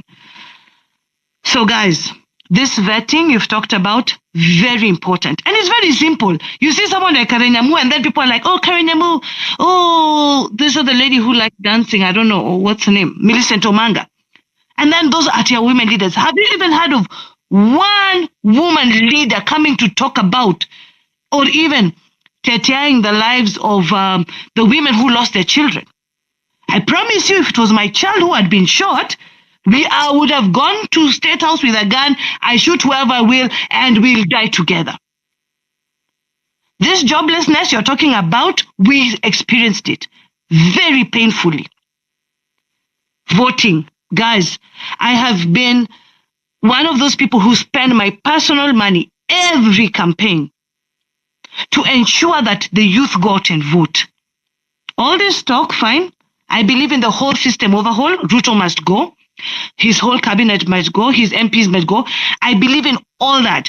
But guys, come 2027, even if not Ruto, who's there? Can we please get our voting cards? Can we please vote? And at the end of the day, guys, there's no two ways about this situation. You had gained so much strength. And you had beat this man when he was down. And you said Ruto must go. Now this restructuring is taking so long. And he's regrouping. Him and his people are regrouping. And as I said, I have so much inside information. I'm sure some of you maybe might check up my background or whatever.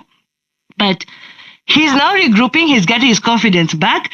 He's buying your leaders. I don't care about those leaders who are being bought. Don't worry. They're always there. Even you right now, if somebody gives you 20 million and you don't even know how you're going to pay your kids' school fees, you don't know how you're going to pay your rent, you'll take it. Even 1 million you'll take. But you move ahead with the team that you have, the people who have a purpose, the people who have a drive, and monitor your leaders. Monitor your leaders throughout this. Don't go and then, you're like, oh, but she was good. If someone messes up once, that means you're not for the cause. Not we're giving you 1, 2, 3, 4 chances. If you mess up once, you're not for the cause and we don't believe in you. Okay. Thank you, guys. Thank you so much for giving me this opportunity. And I promise you, millennials are behind you, Gen Z are behind you. Even our parents are behind you, just that they're scared. Our parents are the ones who used to tell us, don't even go protest, and we used to go. It's the mindset that they had then. So, guys, kindly keep up the good work. Keep the pressure on. You guys don't even know the kind of power you have. I hope you can hear me. Yes, thank you, June. Thank you so much for the encouragement. Now, your hands up, please. The speakers on the mic. Okay, Engineer Alex, please go. Hello guys, it's Alex here. Thank you for this chance. First, I want to pass my condolences to the families that lost their loved ones in this struggle. And over the day, we have realized that people seem to be divided, but that's not the case, because there was a call to our president maybe to address the issues that were facing the Kenyans at large. While maybe it's a movement about Gen Z, but don't forget, this is a call for all Kenyans. This is a call for everyone who is being oppressed, who is feeling they are not able actually to pay their bills in time. They don't have even enough cash. They are not even actually in a position to pay school fees, among many other things. So while that has happened between Otero and Kimuzi, I can see Kimuzi is actually doing something right now. There's no big deal about this, because this movement has no leader. You remember what we are used actually to the Raila Odinga narrative, whereby Raila would be called to state house, there's an handshake, then people just go back to their same olds, and nobody cares even about them. So in this case, whoever picks himself or herself as the Gen Z leader, let them continue. But we keep on our struggles. We are going to go back, come up with the proper strategies on how we are going to get this guy out of power.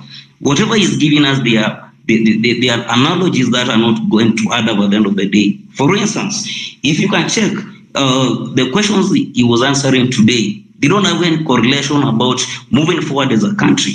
So in this case, there are very many things that we have to consider. First, I'm on the forefront to make sure young guys and the youth who are actually completing school at the age of 18, they are able to actually get their IDs. We have to give proper civic education to our parents and also to our grandparents. Those are still voters. So we are not going to ignore any of these aspects. What we are going to do, we have to make sure these guys are able to get ID cards, they register as voters in good time. Then when it comes, if we don't get any chance to get these guys out of office, then our last chance will be 2027.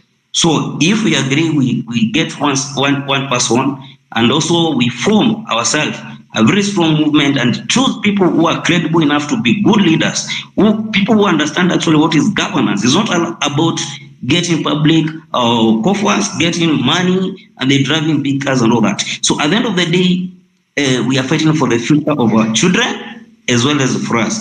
Remember, if we don't get it right now, in the years to come, we'll be old. We don't have actually any energy left to fight for those people who will be actually doing the vice versa. Because those who are behind us, they are learning from us. So just the other part to wind up, I think we should also put the IBC reforms in our agenda. We have to push for that, because what is going to happen is that in this case, if we don't get IBC in place the way it is supposed to be reconstituted, that means these guys we are going to steal votes. Then when they steal votes, they are going to impose themselves to us. And then when they get that office, will be the same old script. So we don't want that narrative of the elections have been stolen. I'm sure before we get that, we'll be able actually to get very good technologies. But now we are going to monitor our votes before they are stolen. So then the other thing is we have to keep pressuring the cabinet has to be dissolved. They are proper guys. There are people who are actually learned and qualified for those positions. The kind of people we have right now, I don't think whether they are the right people actually to rule. Not even institutions, a village. So we have to keep on pushing. We are not going to surrender. We have to push and get all other people on board. Every other time you give a call to the people who are maybe in the villages, talk to them. Tell them what is happening. There are people who are not on X. There are people who are not on TikTok. Keep telling your mother, your father, your grandmother, your grandparents. Keep telling them what is happening on the ground. We need change. Change is now. We don't have to wait. Thank you. Thank you, Alex. I'll go to, please let's keep it to 2 minutes now because time is not on our end. And then Blessed and Moses, someone on the request, please drop and come back. You've been there for a long time and I can't seem to be able to add you. So please drop and request again.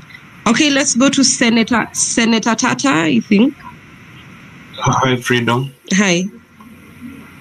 Can I please go next? I've been here for 5.5 hours now. But on the speaker panel, just joined right now. I'm about to exit, maybe to have my 2 minutes before others. Who is speaking? Sorry. My name is Gaddafi Abdiakim. Okay. Hi, yeah, Gaddafi. I'm from. Yeah, I'm good. I'm from Rongai. I have been on the protests on the CBD and also in Rongai, and I've spoken twice on these live spaces. So I just want to thank the organizers of this because this is the best form of public participation, and the leaders are listening. Now, for me, I feel we've reached a time where we must define the milestones of this movement. And look at what is achievable and what we are able to achieve as the next milestone. For me, I don't agree when we take up a very generic kind of a target to try and achieve. Like, for instance, I'm speaking for like someone who voted Ruto, and I'm also speaking as a person who need Ruto out of office today. But if we say Ruto must go, is that going to happen anytime soon? We must ask ourselves that. That person is not going to resign. Somebody just described him here. He's a person who is hungry for power. That is not somebody who is going to step down anytime soon.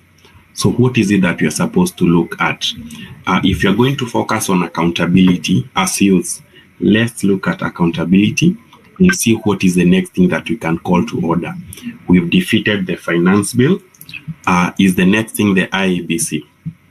If you're going to target the IEBC, what do we need to see next? We need to we need to see IEBC is formed. Go on, Gaddafi, go on. Yes. And focus on mass voter registration, mass ID picking, and have been streamlined. I'm sure the government of the day will be more scared when they see us registering and queuing for voters' cards, for IDs at a time like now when these kind of things happen towards the election. We also need to focus on things that are happening in our country today that are not economically viable. For instance, we have counties that cannot fund even 10% of their budgets. Why do we need 47 counties in a country like Kenya? Okay, we cannot compare ourselves with the US. In my opinion, we need like 8 counties. There is a lot that needs to be merged. When you exit the space for counties, we need to look at some of the state agencies. And I'll give an example of the Ministry of Energy here in Kenya. You are having KPLC, you have KETRACO, you have KenGen, you have REREC, you have Kenya Pipeline, all of them having some elements of duplicating our work. We can have just KPLC doing what KenGen is doing, what all the others are doing, and then we stop having so many agencies that are siphoning a lot from Treasury. At the end, each department is trying to fund foreign travel expenditures for their people, tea for their people, a lot of per diem for movements, and a lot of wastages going at hand. So we have a lot of failing institutions, and I feel as a country we are not mature enough to have the number of institutions that we have. So I feel a lot needs to be galvanized, and we need to come up with a new target and say this is what we are going to target. If it's IBC, it needs to happen next week. As I finalize, there is this debate that is boring a lot of us who are on the demonstrations, to be honest. The issue of somebody is claiming to be our leader, somebody has been bought, this and this and that. This is a leaderless movement. And if one person is bored, that is just a drop in the ocean. We are too many. Doesn't matter how many followers that person have. Let's focus on the goal. last thing, if you allow me, is the issue of we should be able to isolate peaceful protesters with those that are coming to cause chaos. I listened to the president. I was in Rongai. There is a video that is trending of some people who killed the policeman that was killed. I think the video is there. That person, it's true, he was killed. We know him, he's a policeman here in Rongai. His gun was dispossessed. And right now we have given the government an excuse to say that that is the gun that was used to kill Onyango and to destroy a lot of other people who are killed.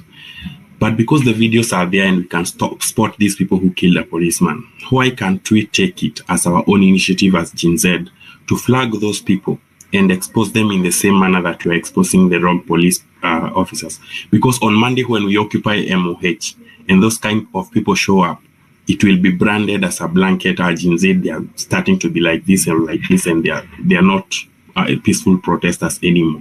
So I feel in the same energy that we are flagging off the rogue policemen, we should use the same energy to expose those within us that are causing these kind of things, because we are seeing them and we don't want to look selective when we are coming now to flag who is bad and who is good in this revolution.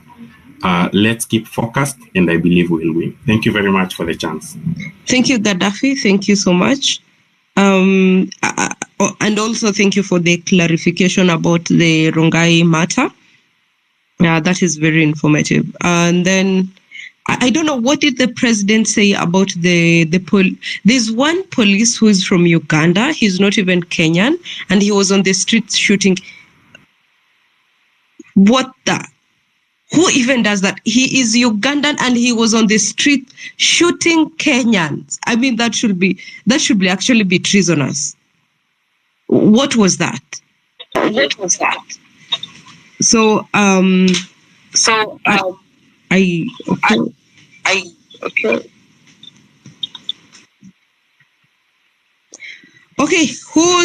Okay, Senator Tata, your hand was up. Please go. Senator Tata? Okay. I think when you did the mute, it double mutes. Senator Tata, do you want to take the mic off over? And the rest, please, if you can have your hands up. A lot of people are complaining there. Senator, the mic is yours. And the ones who are on the platform, please raise your hands and so we can give the rest a chance. A lot of people on the request, they've been here for long. 3 minutes, please, stick to the time. I think, Freedom, you should actually do the timing, please. Okay. Thank you for the opportunity. You can hear me? Loud and clear. The movement is in order. The millennials. The only thing I know about Ruto is not a person who really understands better language than violence. And I think that is the reason why he had to drop the finance bill only and after it looked like it was going to be very violent, especially after the forceful entry to the parliament. Number two, Ruto has been in government for quite a long time. Remember, he was a student to the former, I would call him dictator, the late Moi. So he has all the government machinery with him. I am sure he is one person who understands the laws of power, the 48 laws of power. And what he's trying to do now to intimidate the leaders of the movement is to strike the shepherd and to ensure that the sheep scatter. My concern is I've been at the epicenter of the demonstrations in the capital city because my office is just on Moy Avenue next to some building there.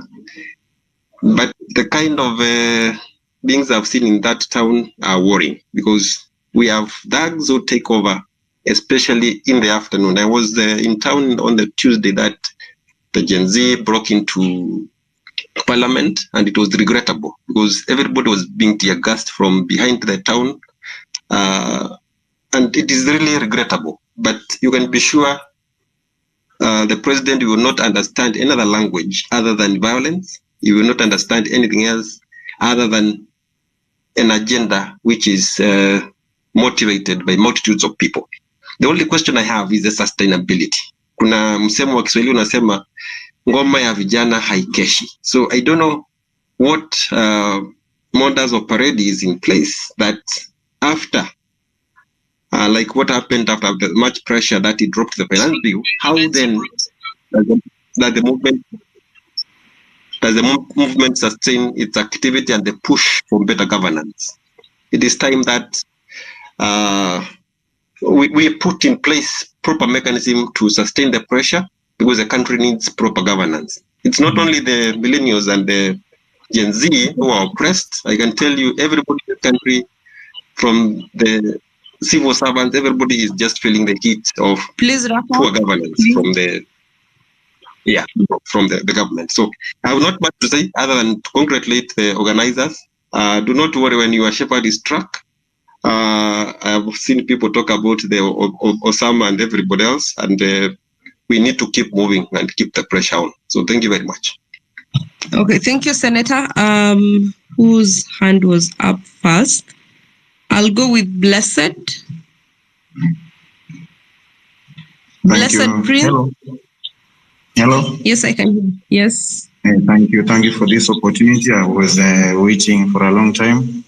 My point is, during the day, we heard what the president talked about, and some of us, like me, I didn't join that live, but I've just been going through whatever he was doing or whatever he was talking to the people. But that was for the people who are listening to him. What we were to do, or what we are going forward with, is to ensure that this man is out of power together with this government. So I had one brother of mine saying that on Sunday, as we are going to do that Sabasaba, let's take that strategy of going to every constituency for the MPs who voted yes. Let us ensure that they feel the heaviness. And as how he said that those who will resign, let them resign with our force. So my point is, let's keep on pushing, because when I heard that the one who was hosting the other space was hosting, I just lost my total hope, because now how can you listen to a terrorist? How can you listen to a public murderer? It means you are negotiating, and when you get into his box, you want to get out. I had lost total hope. But when I came to this space and I saw Afrocentric hosting, and the points which were being talked about here, I gained my hope, and I know we are on the track and we are going to achieve whatever we will. This is a marathon. It doesn't matter at what pace will we finish, but our aim is to finish according to our plans. Thank you for giving me this opportunity, and I'm sorry for those who lost, our heroes who lost their lives. And Monday, let's meet there. Let's go and support those doctors. In fact, that lady who spoke to the police, and the police said that we are going to kill more and more. I really felt the pain, but it's that way. These doctors have really done their level best to ensure that they give us the correct and the sufficient treatment we needed from them. Thank you, and may God bless Kenya. Thank you very much. God bless Kenya. God bless everyone. As you said, and I don't see those hashtags.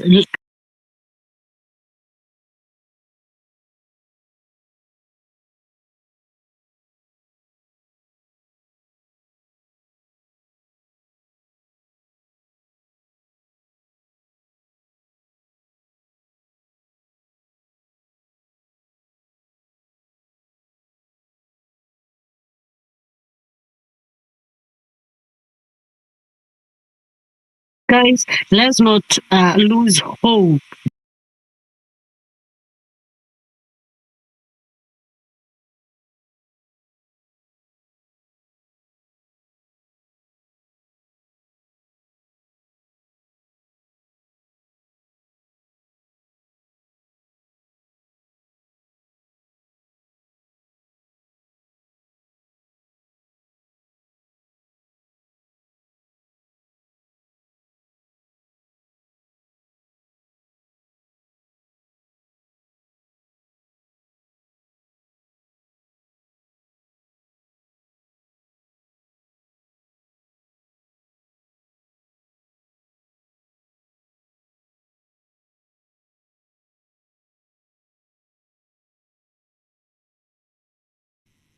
and then 3 minutes. So there are plenty of people who are requesting the mic. We'll start with Galma, will go to Msume, will go to Ndula, will go to in the what AM, will go to physical, in that order. Tafadhali. Thank you. You can hear me? Loud and clear. Thank you so much. I'm joining you from Isiolo County. Thank you so much for the opportunity. I will not have to repeat the points that have been given by fellow comrades.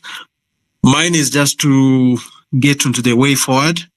And Galma, kabla hujaanza, it's very interesting that you say it from Isiolo. Please, I'll give you the time to do your submission. I wanted to ask you something. Somebody was caught up, the Isiolo people were memshika. He had petroli and he had matches, and you did walk him down to the police station. Did he say who asked him, one of those groups? Who bought him? Who made him do that?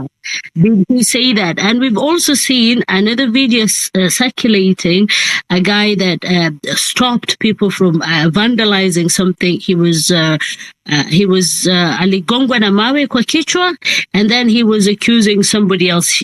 He was accusing the governor. He said those are governor's boys. They're the ones who sent those guys to disrupt the Mandamano, and they were hired guns. If you can give us a little bit of information in regards to that. Thank you, Galma, and go ahead with your submissions. Yeah, thank you. Just 1 minute on whatever what you've asked me. I can confirm, a good number of people have confirmed that there are politicians who have a vested interest.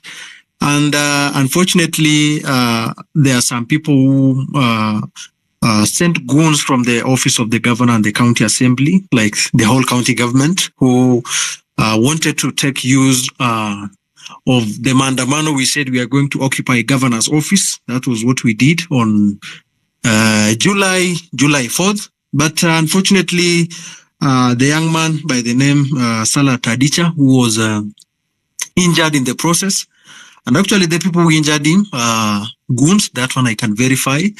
Yep, the one that was caught with the marches and everything also, though it's very early to mention, but honestly speaking, I can tell you the politicians had a vested interest.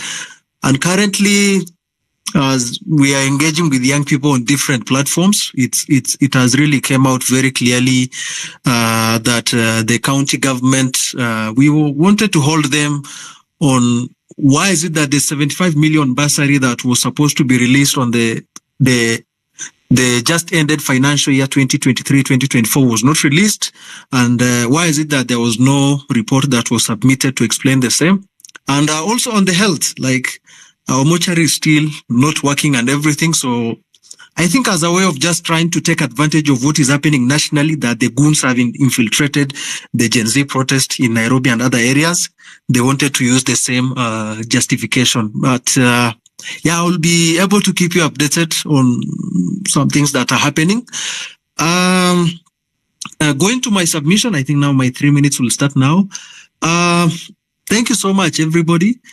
I think one thing we really need to do, and this is something that in my platform that I run on TikTok, and I try to teach the people from Northern Kenya on issues of accountability. It has proven successful. People, especially in the counties of Isiolo and other ASAL counties, have started understanding how to hold their leaders accountable.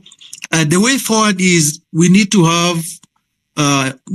enhance the importance of having voters' civic education in leading to 2027. Definitely, that is the most legitimate way we can remove these guys.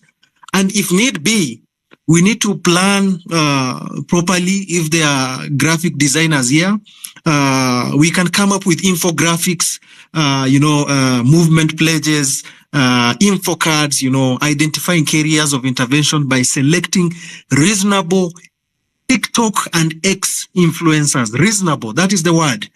in a way that, like there is a guy whom I follow on TikTok. His name is The News Guy. If we are going to empower people who will be making important information and educating materials on how they can follow up on identifying good leaders, I think that will be the best way forward, starting now. Secondly, I think we need to also cascade the conversation to local level. We need to take use of community social halls, religious gatherings in wards and ward meetings in raising political awareness. And this can be done. Already, I've tried this in my ward, Kina ward. We've organized for meetings with young people. I participated in the finance bill, parliamentary finance bill, public participation in my ward. We've been doing the same on county integrated development plans. So we need to go back to the villages and tell our parents, this is 2024. Please listen to us. Remember, you sold those cows, you sold those goats to take us to school. Now we need to tell you why you took us to school. We need to show you the relevance. So I think we need to go back to the villages and have this kind of engagement. So already in Isiolo, my sister and Afrocentric, we are doing this. And we are just using money from our pockets. It has really proven successful. Third, I think we need to empower people on fiscal education, especially on budget making processes. Up to now, people think that budgets are just made, money is released, everybody gets the budget and everything is released and everybody gets whatever they want. If we are going to educate people on why there is spending bill, budget papers, county integrated development plan, annual development plan, and we empower young people, this is a strategy that will lead to 2027. This is the only lethal weapon that we can use to empower a fellow youth, and by telling them, if an elderly man will ask you, if an elderly person will ask you, why do you think we need to empower young people? You give them these reasons. And the final submission is we need to develop, and this is just my opinion, I don't know how we can take it. I don't really agree with the establishing a national party for now, but we need to develop a national database for members in a way that we need to come up with a movement, not a political party, a movement that will be identified by issues. And there was a guy with health economics who spoke about some issues here. If somebody like Afrocentric, we are going to have a national database. It's like a pledge. You send, let's say, a Google form to every young man and you tell them you need to take a pledge on which areas you are going to identify and how you are going to cascade these initiatives to the county level. And this is also going to inform on how young people can prepare on voting processes. That is very important.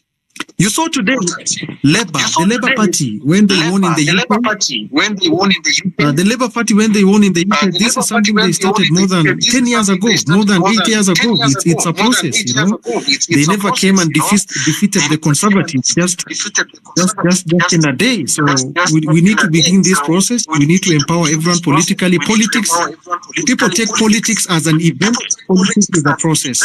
So those are my submissions, and thank you so much for giving me the opportunity. Thank you. Please, Nicholas, please mute your mic. Nicholas. Sorry? Please mute your mic. Okay. And Jackson, also mute your mic. Please do not unmute your mic until we call you to speak. I hope everyone can hear me. Okay. Who is speaking? In the AM or Jackson? Please mute your mic until we call out your name, please, so that the person who is speaking doesn't get echoes. All right. So we were at in the AM, and then Jackson, and then Abdi Fatah, and then Patriotic, and then Psycho. Yeah. In the AM, please go. Okay, in the AM, can you hear me? All right, please go. In the AM? In the AM, can you hear the co-host talking to you? Okay, physical, Abdi Fatah, M. Sume, MBG, MB, and then hizi majina zitaniua mimi. Ndula. I can hear you. I can hear you. Okay, then please do your submission because we can't keep calling and then there's a lot of people on the request. Please, guys, your hands up until you speak, then you can put your hands down. So, anyway, I've been here since like 4 p.m. I'll be honest, I'm kind of disappointed in how things have gone in this space because it's kind of sounded like just people are just complaining about the same thing over and over again without giving any actionable points. And actionable points is what we need. So I'm just going to say a few things because I'll be honest, I've been outside of Kenya for the past 2 years, actually since the inauguration of the new president. So I can't say I've been like really there to experience what has been happening since the new president came in. If you guys can't hear me, by the way, let me know because siwezi jua kama mnanisikia ama mnisikii. Can one of the hosts or co-hosts please confirm? You're loud and clear. Continue with submissions. Thank you. Okay, so for me, I want to talk about 2 things. And that is the things that we need to act on are going to be hindered by some few things. Number 1, the average Kenyan. The average Kenyan, for me, I'm going to describe them in three different terms. Number 1, the average Kenyan is a sellout. This is not an indictment of every single Kenyan. And I know many people will probably not like what I'm saying, but the reality is the average Kenyan is a sellout. Every Kenyan has a price. Even a few hours ago, there was someone who came here and say, we should forgive, but never forget the people that, are forefront of the protests and everything. But, maybe they were paid money or whatever. Every one of us has a price. That's bullshit, in my opinion. Sorry, pardon my French, but that's just how I feel. That's how I express myself. So, his story, everyone has a price, is shit. But that's what we need to understand. The average Kenyan, akipewa pesa kiasi fulani, they are going to sell out. Number 2, the average Kenyan is a tribalist. We've been consistently saying our movement is tribe-less. But even in the past less than 1 month, when we look at people like Kina Hanifa or people like Kina whoever, let me focus on someone like Hanifa, for example. A lot of people have been against her simply because she's either a woman or a Muslim or a Somali or whatever. We have this Mtuwetu mentality that I don't know whether Gen Z or our generation is going to be against or we are going to be able to overcome. But as I can speak of, as of now, from what I've witnessed on the platform, all the spaces we've had over the past like 1 month or something, that statement still holds a little bit true. And the other thing is that the average Kenyan has this thing which is like what's the best way to the memory of a goldfish. Today we are complaining about a lot of things, but in the next few months or by 2027 we will have forgotten about all of these things. Ruto will be able to mount a very successful campaign because he was the vice president in the past regime where we suffered and he was part of it, and yet he was able to convince a very large number of Kenyans to vote him in. Right now, we don't even have an electoral commission. So he's still going to be able to do the same things that he did because the average Kenyan is not going to be able to deal with that. But I digress. Let me stop even talking about that because that is like just a reflection of the society that we live in. And I know many people probably they're not going to be happy with it, and that's fine. But that's just how I personally see things. I'm going to talk about some of the things that the president talked about today in the space that he was in. Personally, I'm in the tech community. I am affiliated with one of the biggest tech companies in the world. For the past few months, I've been working with this company to bring major tech investment into the country to foster and invest in the tech talent that we have in this country. For us to be able to build or solidify products that are built for the region, in the region, by the people who are currently in the region.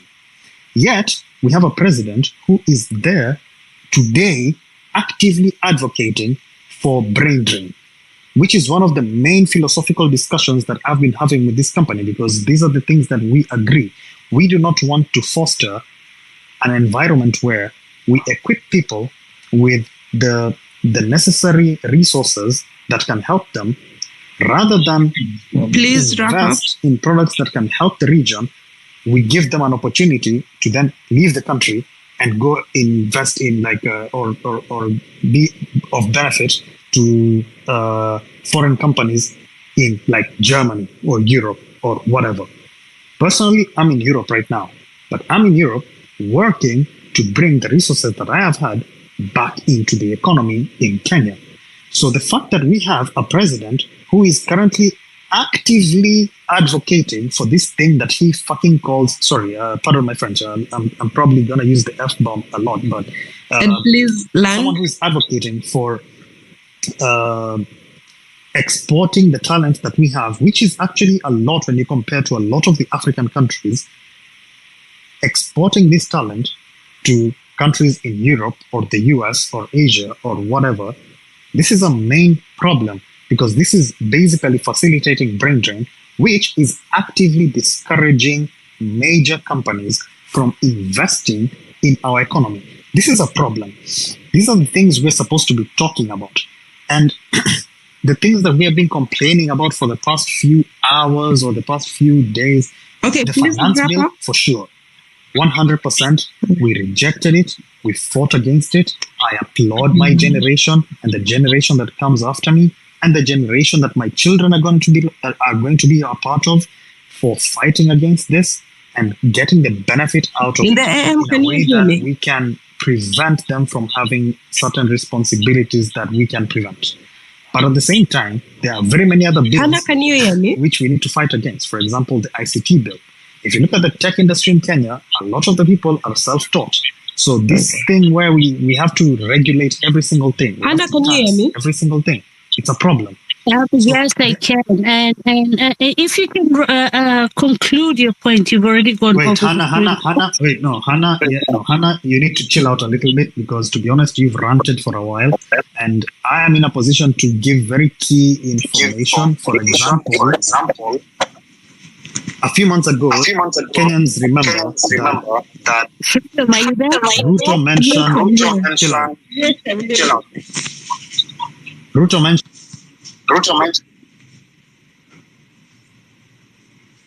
Okay.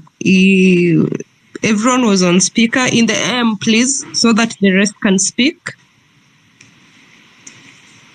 Can you hear me? I think in the AM, please conclude. In the AM? Okay. So we need to make sure that we can hold this government accountable. That is the most important thing. The thing about that we are complaining about or everything else, that's not the important thing. We need to make this government accountable. We need to make sure that the things that they talk about in these spaces that they come into, for example, today, Ruto talked to maybe 8 people in total, and yet there is nothing he said that was of importance. There is nothing he said that was anything new. We basically gave him another campaigning platform. We need to stop these things from happening. We need to make sure that we are in a position where we can hold the government accountable and prevent people who are unqualified from holding positions in government. Okay, please wrap up. Holding these positions. People like Duale is someone that I've known since I was 8 years old, when he was a vice chairman in the committee of my primary school. He talked nonsense then, he talks nonsense now. In the AM, can you hear me? We should have in leadership positions in this country. And the fact that we have them points to a very significant problem. Okay, in the AM, in the AM, the co-host is speaking to you and you can't hear, you're still going on. Anna, you need to chill out, because you talk too much without listening. You talk too much without listening. No. In the AM, no, please. Let's not. Anna, you need to chill out. You talk too much. Can you hear me? Okay, just forget about that. Can we give the next speakers? I think Okay, something is going on. Jackson, can you hear me?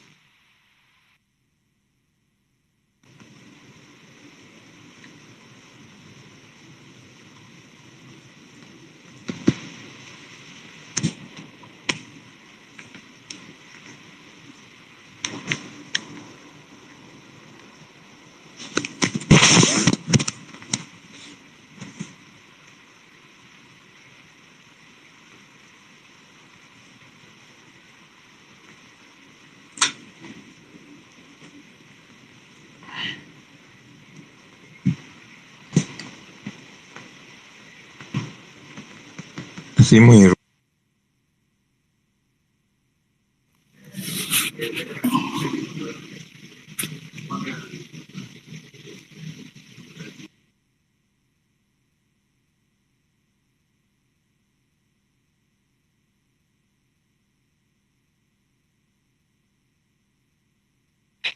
Hello guys, we lost the hosts. Anyone hearing? Yeah, I can hear you. Wait, co-host, what's happening? Co-host, can you hear me? All right, guys. Thank you, co-host Hamna Ali, Freedom Fighter. Thank you so much for standing in, holding in. Guys, I have a hot request line. Guys, let me try to get as many of you to the speaker panel as I can. Thank you again, Hannah and Freedom Fighter, for standing in. Guys, I wasn't able to host, but they have done a phenomenal job. So please request the mic. I'm giving the mic right now to all comrades. Guys, keep it down. 2 minutes. 2 minutes. Patriotic, mic ni yako. Karibu kwenye mic. Asante.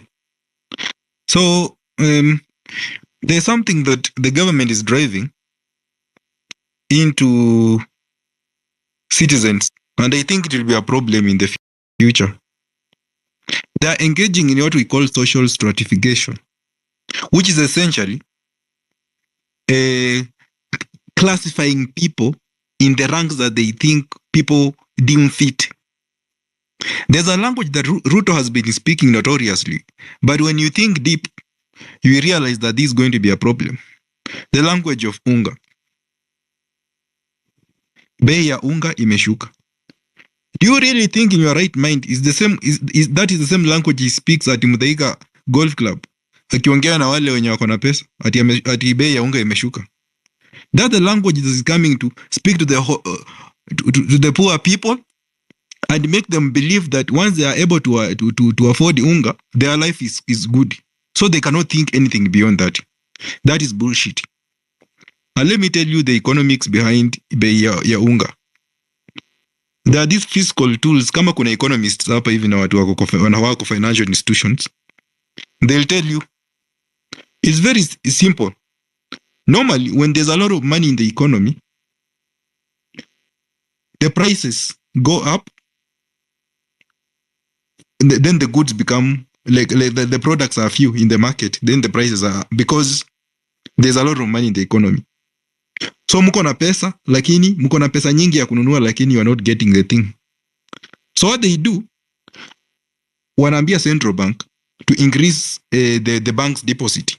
Say, from say, if it's 5%, wanasema increase to 10%. When they increase the deposit, it means the banks are going to collect the money from the circulation. So, pesa zikitoka kwa circulation, banks na hold, there's no money, but now the prices of the goods are there. So, unaona, hii bei ya unga inasema shilingi 100, but we don't have the money to purchase. Si ati wameteremusha, ni pesa wamewanyang'anya. Ni pesa wamerudia wamepeleka. So they are playing with psychology. They are doing nothing. Anyway, there's a way forward that I want us to talk about to avoid losing our people to, let me not say our people, but clearly we need to come up with some strategy to make sure that we are still compact. Ndio jamaa wasikuja kupurchase, because numbers really matter to our politicians. So my suggestion, the first one was, we should give priority to the small accounts wakiwa host spaces, so that kuficha watu wenye wako na following kubwa, because politicians wenye wako wakiona hivyo wanafikiria vile watu wanunua. Mtu unaweza kataa mara ya kwanza, but wakikuapproach mara 10 unasema let me give them a chance, but these guys watakuweka kwa kona nyingine yenye they'll spoil your reputation that unaogopa kurudi. Na wewe ukitoka ukienda si hatukutaki tena. In any case, hao watu wa account zote watakuja siku moja, wafuate mkishanunuliwa muende kabisa. Watu wa small accounts wataleta revolution.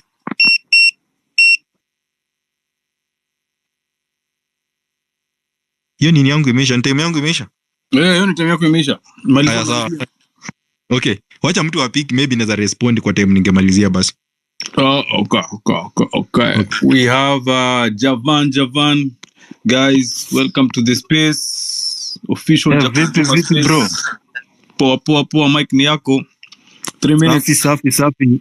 Yeah, sir. I appreciate the good work you guys are doing. And it's through this kind of spaces that we have been able to bring the government to its toes, and they are able to address our issues. When you look at how members of parliament are behaving, unaona change. You know, the other day I was listening to our senators rejecting the salary increment, and you could see that these guys have started to listen, to understand what the mwananchi needs and what is ailing this country. And I think if we continue this conversation, if we keep this fire burning, as we head to 2027, things will have structured and we'll get the right people for these jobs to take this country to the next level. All said and done, the way forward, because I think that is what we are discussing today. I think the first thing that we need to do is to come out in large numbers and register as voters. Voter registration is a continuous process. When you go to an IBC office today, you'll get your ID, because I know majority of people who are on the protest, who are on these Twitter spaces, they have just turned 18, or they're 19 or 20, 21 years, so they didn't have a chance in 2022 to vote. Therefore, these are the guys we are encouraging to come out in large numbers and have their IDs, have their voters card, so that when we head to 2027, we'll be able to come out in large numbers and bring the change that we dearly need as a people. Because as much as we are speaking in these forums, if we will not have the numbers to marshal support to the kind of leaders that we would like to take this country to the next level of economic growth and economic political stability and economic growth, then we'll be doing a zero-sum job. Number two, we also need to... On that note, I would like to ask one. Hey, wase ukishika mic, do not unmute. I know it's many times it's your first time to speak on spaces, but please do not unmute your microphone. Javan, please malizia. Unakula time yako, nitakuongezea 1 minute. Endelea. Okay. Okay. Sawa.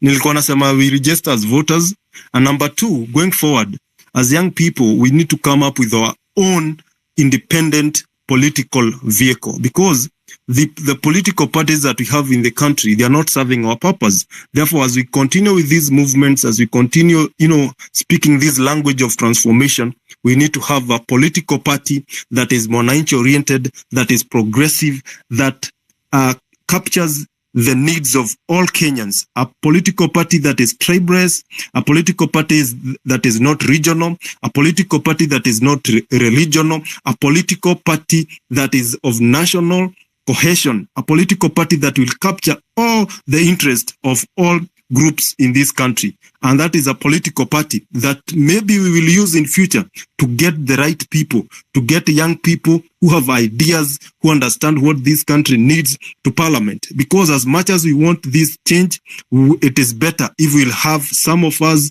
in the parliament bringing this change from inside the system, from the system itself. That is what I would recommend. And we also need to support each other in these kind of spaces, tunafollowana, tunadu nini, so that we can keep this momentum going. And that is the only way we'll be able to bring change that we need in this country. Therefore, my parting shot is to register as voters, and we come out in large numbers, vote. But in the meantime, let's continue holding the government to account. Even in our county assemblies, our governors, those guys wako na pesa mingi sana, and they are misappropriating that money. Let's keep this, let's devolve this protest, let's devolve these campaigns to our local levels. Let's have our members of parliament, our governors come to these spaces na tuwaulize maswali vile tulikuwa tunauliza president leo, so that we can have everybody on their toes, so that they can do what is expected of them. And most important thing, as I conclude, we need to recommend a constitutional reform where the process of recalling member of parliament will be simple and swift.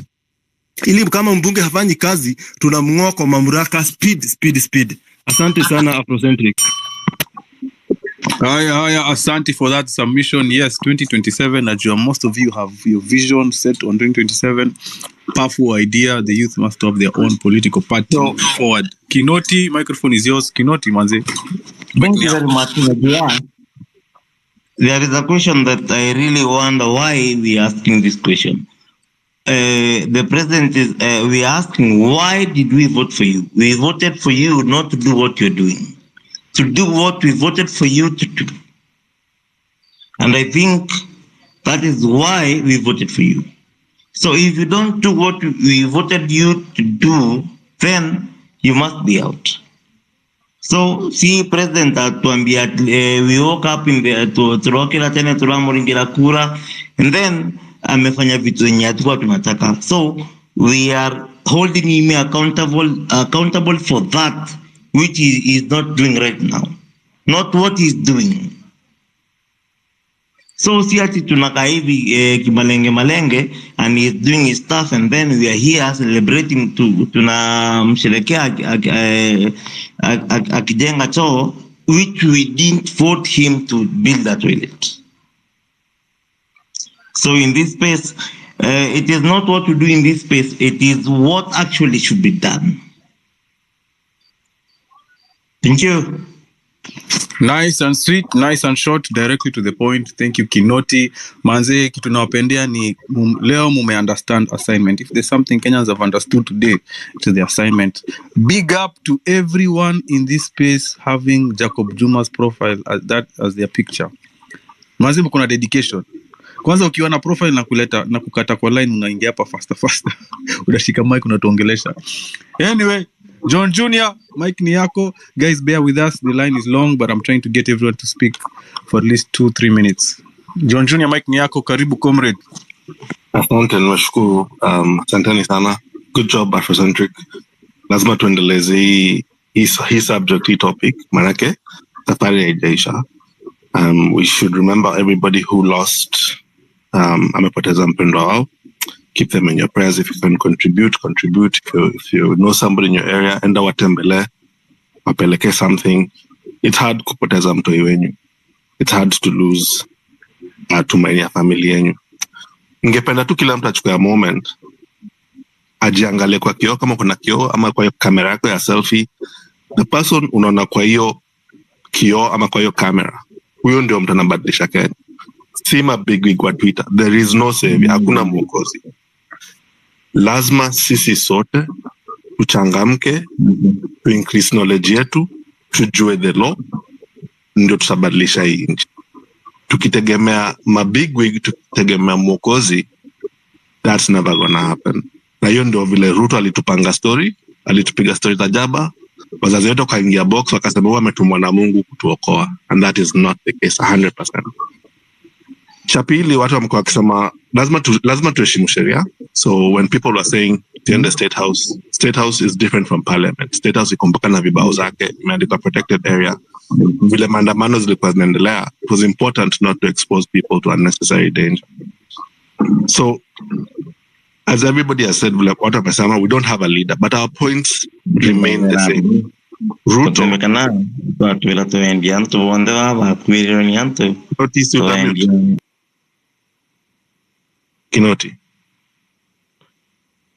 Kinoti Smith, utamute. Nimemtoa, pole, endelea. Ina noma. So points zetu ni the same. Na ile kitu ilikuwa inaudhi juu hii mambo ya space ni Ruto kufanya job yake, hahitaji akuje kwa space. The demands ziko very simple. Lazima IBC iconstitutiwe, lazima hizi stories za corruption and constitutional officers, ma-CS waende. Na tukicheki leo, and from ile siku tulianza hii nini ya reject finance bill, hakuna kitu ametupe. Leo amesema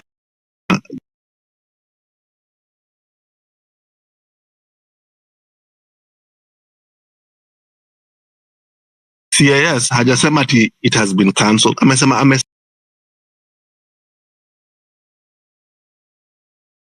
suspend. Kususpend inamaanisha next week akijisikia atarudisha. This constitution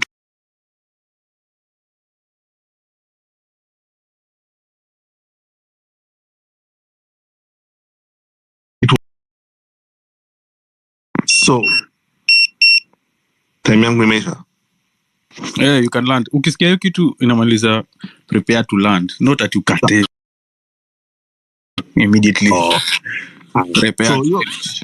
So acha ni land basi. Commission ya debt. Constitution inasema Auditor General ndo anafaa ku audit debt. Any commission that reports to the president serves at the whim of the president, meaning anaweza izima kesho. So wase tuchangamke. Ruto hajatupatia anything. Ametupiga domo, ametupiga stories za jaba. The fact remains, Ruto must go. Let him first deliver, not speak, before looking for audience with any of us. At the end of the day, Ruto must go. Let us, each of us, work hard, understand the law, and that is how we're going to change this country. There is no savior. The person to change Kenya is you, Nimesha. Thanks. Thank you so much for your submission. Wacha nipatie Aloe Vera, karibu kwenye mic. Sorry for the delay, but finally we hear your voice. Thank you. Hi. Nimechoka ngoja, but anyway, ni sawa. Now, I personally have been hearing people talk, and while it is good to talk about like frustrations and things, by the way, mnanisikia? Vizuri sana. Very clear. Good microphone. Fantastic. Good. Now, the thing that has been frustrating me is that, yes, we need to live like rant and whatever. But one main thing is that I've been hearing people talk and not many have been giving solutions. Which, like, when you're landing at your point, see, that's the point, you're supposed to be giving solutions.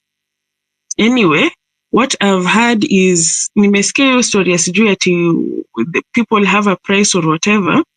Wait, no, was that? Yeah, people have a price or whatever, but the thing that has kept us together is having one voice and one agenda, right?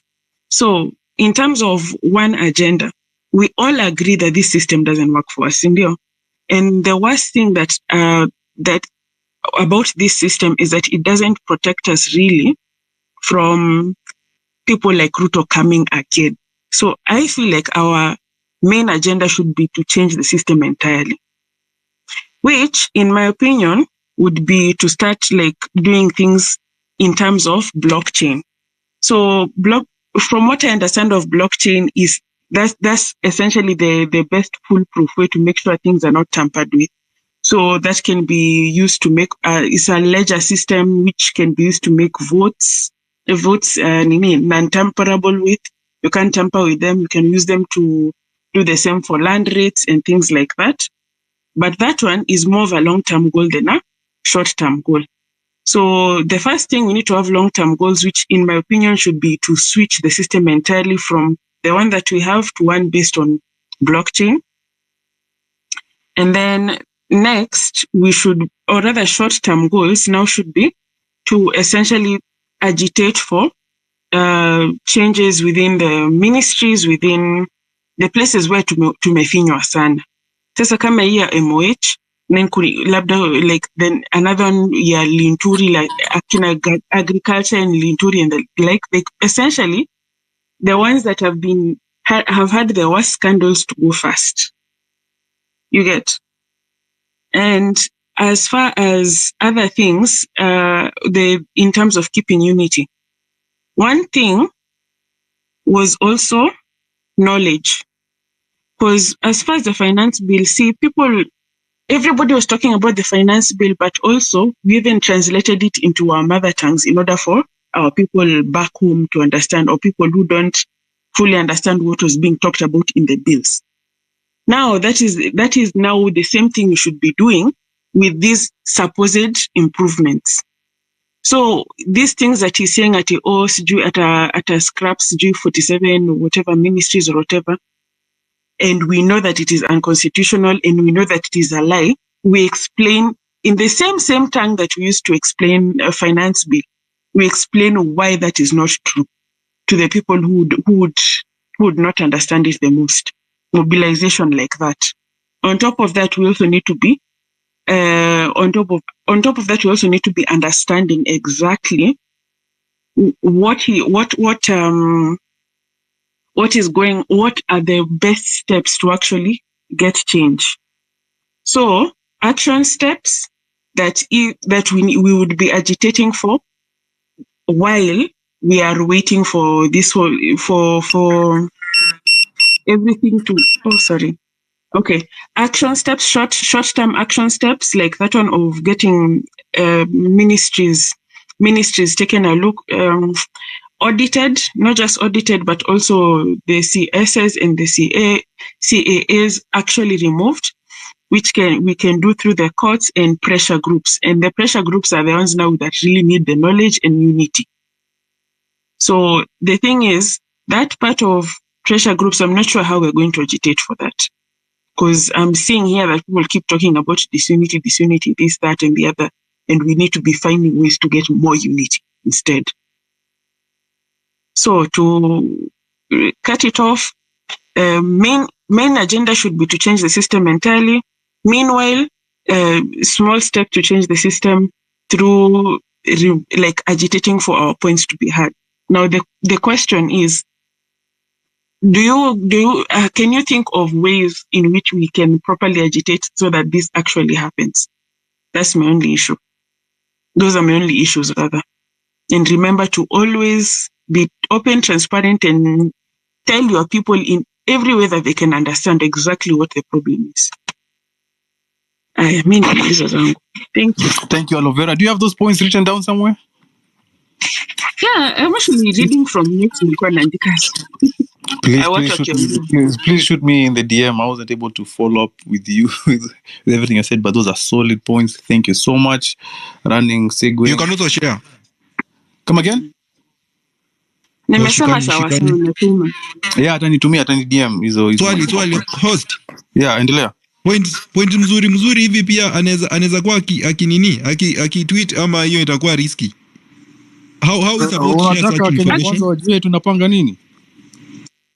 Now, your story ya kutweet, I don't know if that would be helpful, because me personally, saizi naangalia nini, your ministry like ICT, digital economy. I'm actually looking at the parastatals, so that's what I'm tweeting.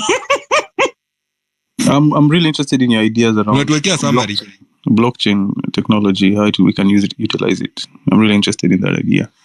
But anyway, Aloe Vera. Yeah, and there's actually even spaces specifically dedicated to that, actually. Yeah, blockchain, to help people understand how blockchain works and how it can help us. There's a guy who's called Victor who's really been on this thing, maneno ya blockchain. Is there a government that has incorporated blockchain? No, actually, this would be the first. Blockchain has been used elsewhere, but it has not been used in governments, because the thing about blockchain is that the government would have zero control. You get? So if they can't manipulate the thing, how are they going to benefit from it? That's why governments don't really like it. Ama tunaweza kama agenda ya kupush.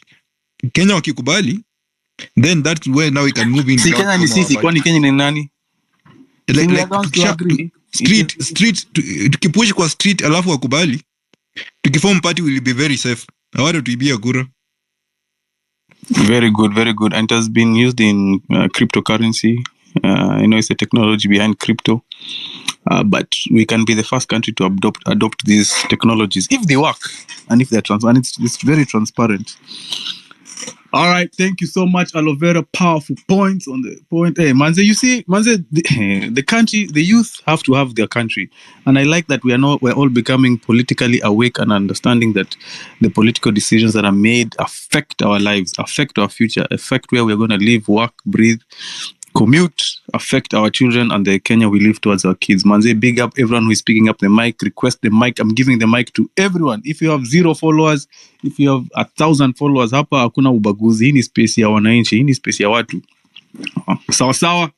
Hamu 254. Karibu kwenye mic. Manze, umeako ukianguka, unarudi, unaanguka.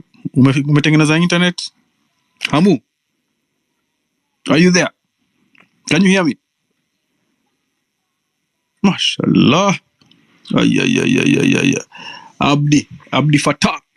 Mike ni yako, karibu comrade. Thank you so much. Thank you so much, Afrocentric, for this opportunity. First of all, I want to send my condolences to fellow Kenyans who lost their lives during this movement, and also those who are injured. I want to say quick recovery. For me, my pain point as a youth in Kenya is the lack of opportunities and employment. And I want to highlight two areas that we really need to put out there. And it has to come very strongly because number one is local manufacturing. I think this government is not, it doesn't want to support the local manufacturing because of the kind of high taxes and the licenses that they impose in this particular local manufacturing, to an extent where buying steel from outside country is more cheaper than even getting it from the local manufacturers. And us as youth, we don't have employment because the people who can create employment are being given such kind of taxes and a high rate of licensing. Then they cannot create employment because of the cost of production. So I think this is an area that we as youth need to articulate very well and ensure that we come and give incentives to our local manufacturing and encourage our local manufacturers to produce locally so that they can create more opportunities and create more jobs so that Kenyans can get jobs instead of us pushing for brain drain and taking the best of us outside the country. Number two is the pending bills. The issue of the pending bills, I don't find the priorities of the current government right by not allocating any pending bills in the budget. And we are very working hard, so hard to entice the white people and paying outsiders. Yet our own fellow Kenyans are dying of depression because someone has worked at the county government, someone has worked at the national government, spent all his hard-earned money, and he is now following his money for over 18 months. He has not been paid.